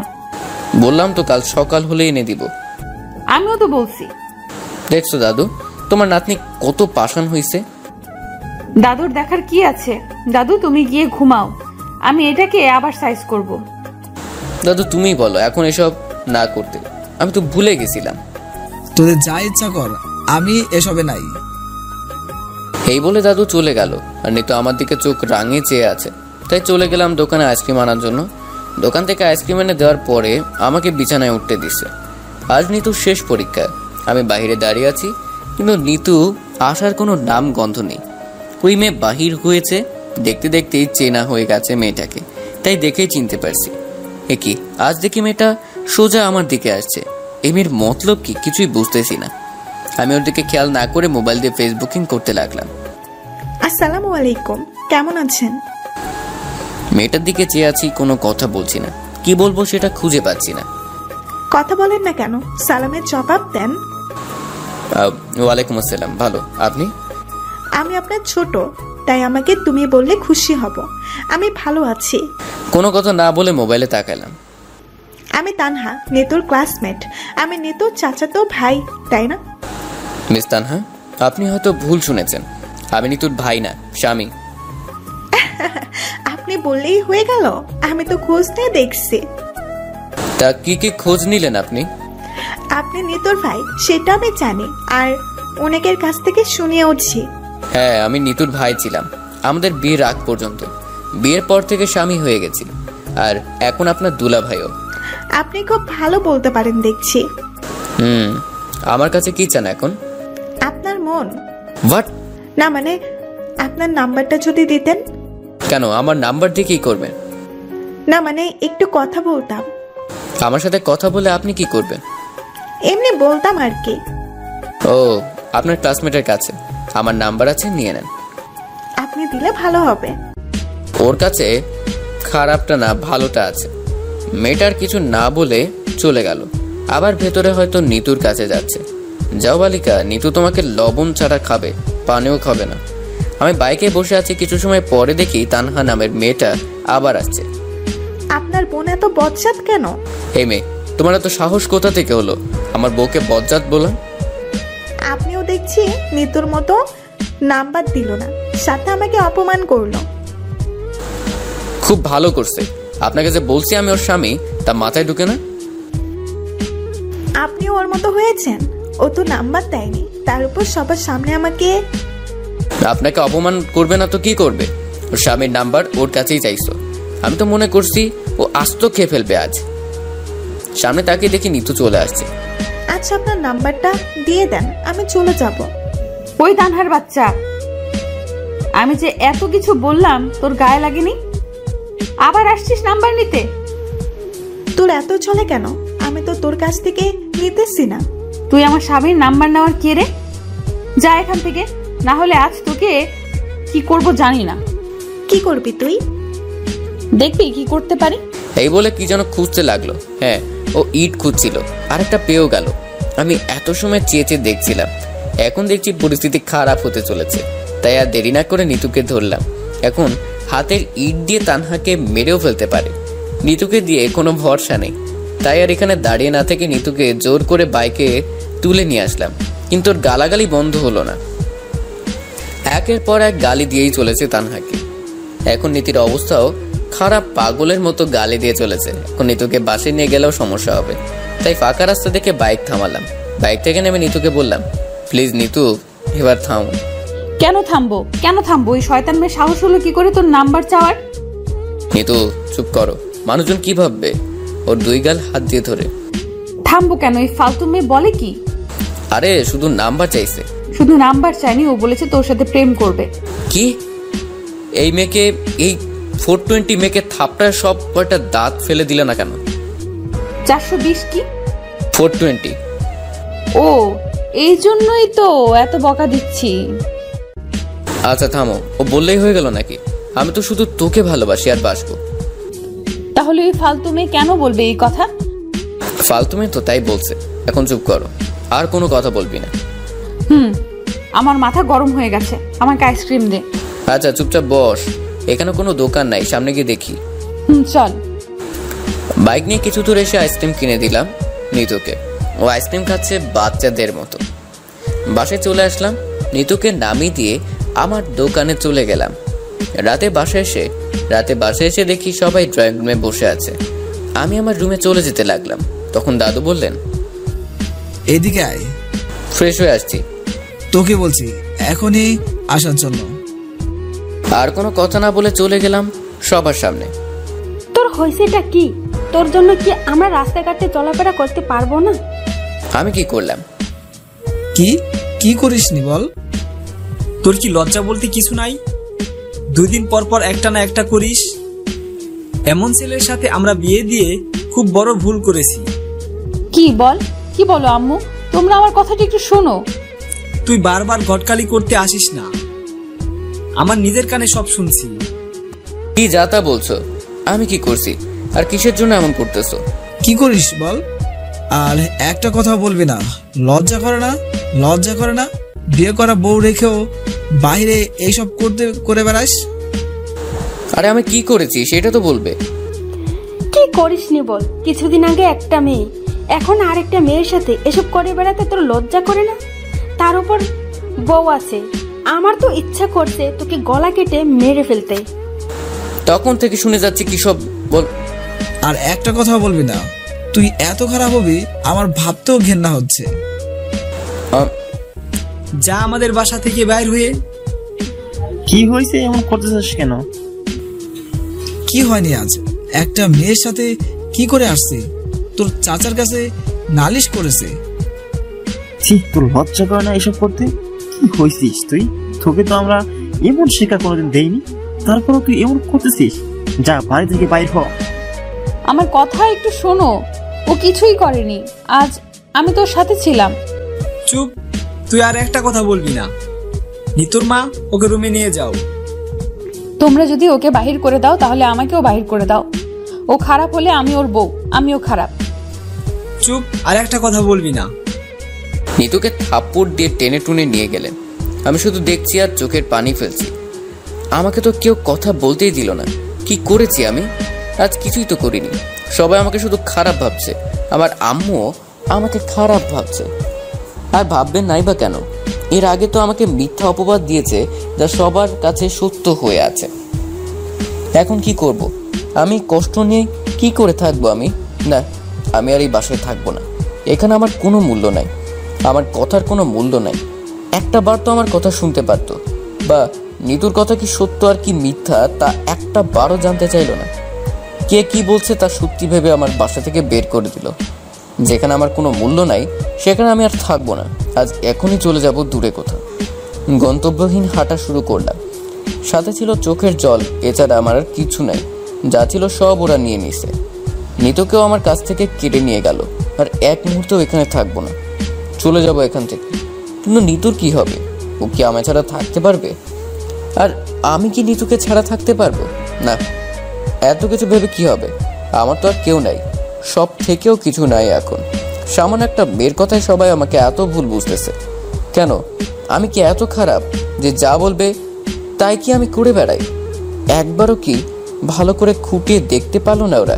যেমন শিক্ষা দিছে এইভাবে চলছি না অন্যভাবে চলছি। সামান্য একটুতেই সবাই আমায় এত খারাপ ভাবতেছে। একটু সত্যতা যাচাই করলে কি এমন ক্ষতি হবে? চলে এসেছি রেল স্টেশনে। এখন আর এক মুহূর্ত এই মায়ার শহরে থাকতে ইচ্ছে করছে না। ট্রেনের টিকিট কেটে নিলাম। আপাতত ঢাকায় চলে যাব, তারপর যা করার করব। হঠাৎ ফোন বেজে উঠলো। পকেট থেকে নিয়ে দেখি নিতুর নাম্বার থেকে কল আসছে। রিসিভ না করে ছোট্ট একটা মেসেজ দিলাম, ভালো থেকো। ওর নাম্বার ব্লক করে দিলাম। বাসার সবাই, রিলেটিভ যারা আছে সবাইকে ব্লক করলাম। নাম্বারটা অফ করতে পারতেছি না একটা কারণটা সময় হলে বলবো, এখন বলবো না। আমার একটা এফবি ফ্রেন্ড চিটাগাং থাকে, তাকে কল দিলাম। এখন ওর কাছেই যাব। আর কেউ তেমন পরিচিত নয়। ও যদি এখন আমাকে হেল্প করে তাহলে বেঁচে যাব, না হলে আমার কি হবে ঠিক জানি না। তবে কিছু একটা করতে হবে, না হলে চলবে না। তাই কল দিলাম সেই বন্ধুকে। ওর নাম রাহি। হ্যালো, নেহাল বলছি। ঠিক মতো চিনলাম না। সিলেট থেকে বলছি। ও তুমি? এতদিন পরে মনে পড়লো কল দেওয়ার কথা। ওই দিন মেসেজে বললাম তো কেমন ঝামেলায় ছিলাম এতদিন। তা কেমন আছো? আর ভাবি কেমন আছে? সবাই ভালো। আমি কি তোমার এখানে কিছুদিনের জন্য আসতে পারি? কি সত্যি বলছো? সমস্যা নাই, চলে আসো। হানিমুনে আসবে নাকি? না, তেমন কিছু না, আমি একা আসছি। আচ্ছা, কবে আসছো? এখন ঢাকায় আসছি। কাল সকালে ঢাকা থেকে ট্রেনে উঠবো। একেবারে চিটাগাঙে ট্রেনে উঠলে না কেন? এখন কোনো ট্রেন নাই, আর যেটা ছিল সেটা ধরতে পারিনি তাই। আচ্ছা, সমস্যা নাই, তুমি চলে আসো। আর একটা কথা, আমি যে তোমার এখানে আসবো কেউ যেন না জানে। কেন, কোনো সমস্যা? আসলে সব বলবো, তুমি আর আমি ছাড়া যেন কেউ না জানে। ওকে, কাল চিটাগাঙের কাছে এসে আমাকে কল দিও, আমি নিতে আসবো। ওকে, ভালো থেকো। কল কেটে দিলাম। এখন কিছুটা শান্তি লাগতেছে। কিছুদিন থাকার মতো একটা জায়গা পাইছি। ঘুম লাগতেছে, তাই ট্রেনের সিটে শুয়ে পড়লাম। তখনই নিতুর কথা মনে হয়ে গেল। বুকের বাঁ পাশে চিনচিন ব্যথা শুরু হয়ে গেছে। শুধু নিতুর মায়াবী চেহারা আমার চোখের সামনে ভেসে উঠছে। আপনা আপনি চোখ থেকে পানি পড়তেছে। নিতু এখন কি করতেছে আমাকে ছাড়া? ও কি ঘুম আসছে? ও তো আমাকে জড়িয়ে না ধরে ঘুমোতে পারে না। এখন কি করে ঘুমাবে তাহলে? আমার যে নিতু ছাড়া ঘুম আসতেছে না। ওর কথা ভাবতে ভাবতে কখন যে ঘুমিয়েছি জানি না। ভোরে টিটির ডাকে ঘুম ভেঙে গেল। ঘুম থেকে উঠে ড্যামে পড়লাম। খুব খিদে লাগছে। মানি ব্যাগ হাতে নিয়ে দেখি 1500 টাকা আছে। চিটাগাংয়ের ট্রেনের টিকিট কেটে নাস্তা করতে লাগলাম পাশের একটা রেস্টুরেন্টে। ঢাকা থেকে ট্রেন ছাড়বে সকাল 9টায়। মোবাইল পকেট থেকে বাহির করে টাইম দেখতে লাগলাম। মোবাইল হাতে নিয়ে দেখি অনেক মেসেজ আসছে নিতুর নাম্বার থেকে। সব মেসেজে একই কথা, বাসায় চলে আয়, না হলে আমাকে তোর সাথে নিয়ে যায়। আমার একা একা কিছুই ভালো লাগতেছে না এখানে। ও মেসেজ দেখে চোখের পানি ধরে রাখতে পারলাম না। আমি একটা মেসেজ দিলাম, কিছুদিন অপেক্ষা কর, আমি কিছু একটা ব্যবস্থা করে নিয়ে আসবো আমার কাছে, নিজের খেয়াল রাখিস। এই মেসেজ দিয়ে টাইম দেখি সকাল 8:30 হয়ে গেছে। তাই নির্দিষ্ট ট্রেনে নিজের সিটে বসে পড়লাম। বিকেলবেলা চলে আসলাম চিটাগাং। কিছু সময় আগে রাহিকেও কল দিয়ে বলেছি। কিছু সময় পরে দেখি রাহিও চলে আসছে। ওর সাথে কথা বলতেছি, এমন সময় একটা মেসেজ আসলো, যা দেখে আমার সবকিছু থমকে গেল। নিতুর নাম্বার থেকে মেসেজ ছিল। এমন কিছু হবে আমি ভাবতেই পারিনি। কি হয়েছে? এমন করে কি দেখছিস মোবাইলে? মেসেজ। কে দিছে মেসেজ? নিতু। কি লেখা আছে এতে? নিতু বলছে প্রেগনেন্ট আর আমাকে চলে যাওয়ার জন্য বলছে। ওয়াও, এটা তো খুশির খবর। আমার জন্য খুশির না। কি বলিস এসব? তোর মাথা খারাপ হয়ে গেছে? এত বড় খুশির খবর পেয়েও তুই বলছিস খুশির না? আমি এমন কিছু চাইনি। আচ্ছা, এখন বাসায় যাই, রাতের ট্রেনে চলে যাবি আবার। ফিরে যাওয়ার জন্য এখানে আসিনি। কি বলিস এসব? তোকে তো আসল ঘটনা বলাই হয়নি। চল, যেতে যেতে সব বলবো। গাড়িতে করে রাহির বাসাতে উদ্দেশ্যে যেতে লাগলাম আর আমার সাথে ঘটে যাওয়া সবকিছু রাহিকে বললাম। কথাগুলা বলার সময় আমার চোখের বাঁধ ভেঙে জল পড়তে লাগলো। আজ কিছুতেই কমছে না চোখের জল পড়া। রাহির বাসায় চলে আসলাম। ও এখানে একা থাকে পড়াশোনার জন্য। ওর পরিবার কাজের সূত্রে অন্য জায়গায় থাকে। বাসায় এসে গোসল করতে গেলাম। চোখে কিছু নোনা জল পানির সাথে মিশিয়ে দিলাম। গোসল শেষ করে এসে দেখি রাহি নাস্তার ব্যবস্থা করছে। নাস্তা করে শুয়ে পড়লাম। এখানে 2টা রুম আছে, তাই কোনো সমস্যা হবে না থাকতে। হঠাৎ নিতুর কথা মনে পড়ে গেল, তাই সাথে সাথে ফোন হাতে নিয়ে দেখি নিতুর অনেক মেসেজগুলোতে নিতু ওর কাছে যেতে বলছে, কিন্তু আমি তো আর যেতে পারবো না। এই মেসেজে কোনো রিপ্লাই দিলাম না। ফোনের গ্যালারিতে চলে গেলাম। নিতুর সাথে কাটানোর সময় সবগুলো পিকচার দেখতে লাগলাম। অনেক হাসি খুশির সময় ছিল। বিভিন্ন সময় বিভিন্ন রকম পিকচার দেখে অজান্তেই ঠোঁটের এক কোণে হাসি ফুটে উঠল। পিকচার দেখতে দেখতে ঘুমিয়ে গেলাম। 5 দিন পরে এখন নিতু শুধু মেসেজ দিয়ে চলেছে। আমি দেখে চোখের জল ফেলা ছাড়া আর কিছুই করতে পারি না। আজ আবার নিতু মেসেজ দিছে, তুই চলে আয়, না হলে আমি মরে যাব। একা একা আর ভালো লাগছে না আমার, প্লিজ তুই চলে আয়। ওর এই মেসেজ দেখে আমার বুকটা মোচড় দিয়ে উঠলো। এ কি বলছে নিতু? ও মরে যাবে? না, এ কখন হতেই পারে না। নিতু মরে গেলে আমার সন্তানের কি হবে আর আমার কি হবে? নিতুকে মেসেজ দিলাম, প্লিজ এমন কথা বলিস না। আমি আসবো কিনা জানি না, তবে তুই আমার সন্তানের কোনো ক্ষতি করিস না। আমার সন্তানের জন্য হলেও তুই বেঁচে থাক। আমি একদিন আসবো তোর কাছে, সেদিন তোকে আর আমাদের সন্তানকে আমার সাথে নিয়ে বাকি জীবন কাটিয়ে দিব। মেসেজ সেন্ড করে মোবাইল রেখে চলে গেলাম ব্যালকনিতে। এতদিন হয়ে গেল একটা মেসেজের অপেক্ষায় আছি, কিন্তু সেই মেসেজ এখনো আসে না কেন? মনে হয় আমার সেই স্বপ্ন পূরণ হবে না। এটা যদি না হয় তাহলে আমি কি করব আর কতদিন এভাবে থাকবো? চিন্তা করে কোনো কিছুর কুল কিনারা পাচ্ছি না, মাথাও কিছু আসছে না। এভাবে দিন যাবে না, কোনো একটা কাজ করতে হবে, না হলে চলবে না। অনেক ঘাড়ে চাপা হয়ে কতদিন থাকা যায়? রায়ের সাথে কথা বলে দেখতে হবে কিছু একটা করতে পারি কিনা। আমার জন্য রুমে চলে গেলাম। রাহি রুমে নাই, বাইরে কোথাও গেছে মনে হয়। রায়ের জন্য অপেক্ষা করতে লাগলাম। বিকেলবেলা রাহি বাসায় আসলো। আমি ড্রয়িং রুমে বসেছিলাম। দুপুরে খাবার খেয়েছিস? ইচ্ছে করেনি। ফ্রিজে খাবার রাখা ছিল, তো গরম করে খেয়ে নিলি না কেন? দেখেছি খাবার ইচ্ছা ছিল না, তাই খাইনি। সারাদিন এভাবে মন মরা হয়ে থাকলে চলবে? আমি বলি কি, তুই বাসায় চলে যা, সব ঠিক হয়ে যাবে। না রে, আর বাসায় যাওয়ার ইচ্ছা নাই আমার। তাহলে ভাবি আর বাচ্চার কি হবে? একটা প্ল্যান আছে, দেখি কি হয়। তার আগে তুই আমার জন্য কোনো কাজের ব্যবস্থা করে দে। কি প্ল্যান বল আমায়। সময় হলে বলবো, আপাতত একটা কাজের ব্যবস্থা করে দে। হঠাৎ করে কোনো কাজ পাওয়া যাবে না তো। একটু চেষ্টা কর। রেস্টুরেন্টে কাজ করতে পারবি? কি কাজ করতে হবে? কাউন্টারে বসে খাবার বিল নেওয়া যদি পারিস তাহলে আমার পরিচিত আছে।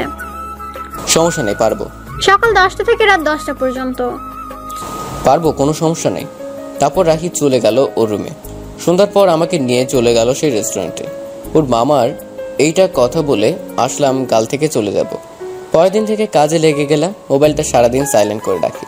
সারাদিন কাজে চলে যায়, আর রাত হলেই সব কষ্ট ঘিরে ফেলে আমার। 15 দিন পরে সকালে ঘুম থেকে উঠে প্রতিদিনের মতো নিতুর দেওয়া মেসেজগুলো দেখতে লাগলাম। হঠাৎ একটা মেসেজ দেখতে পেলাম।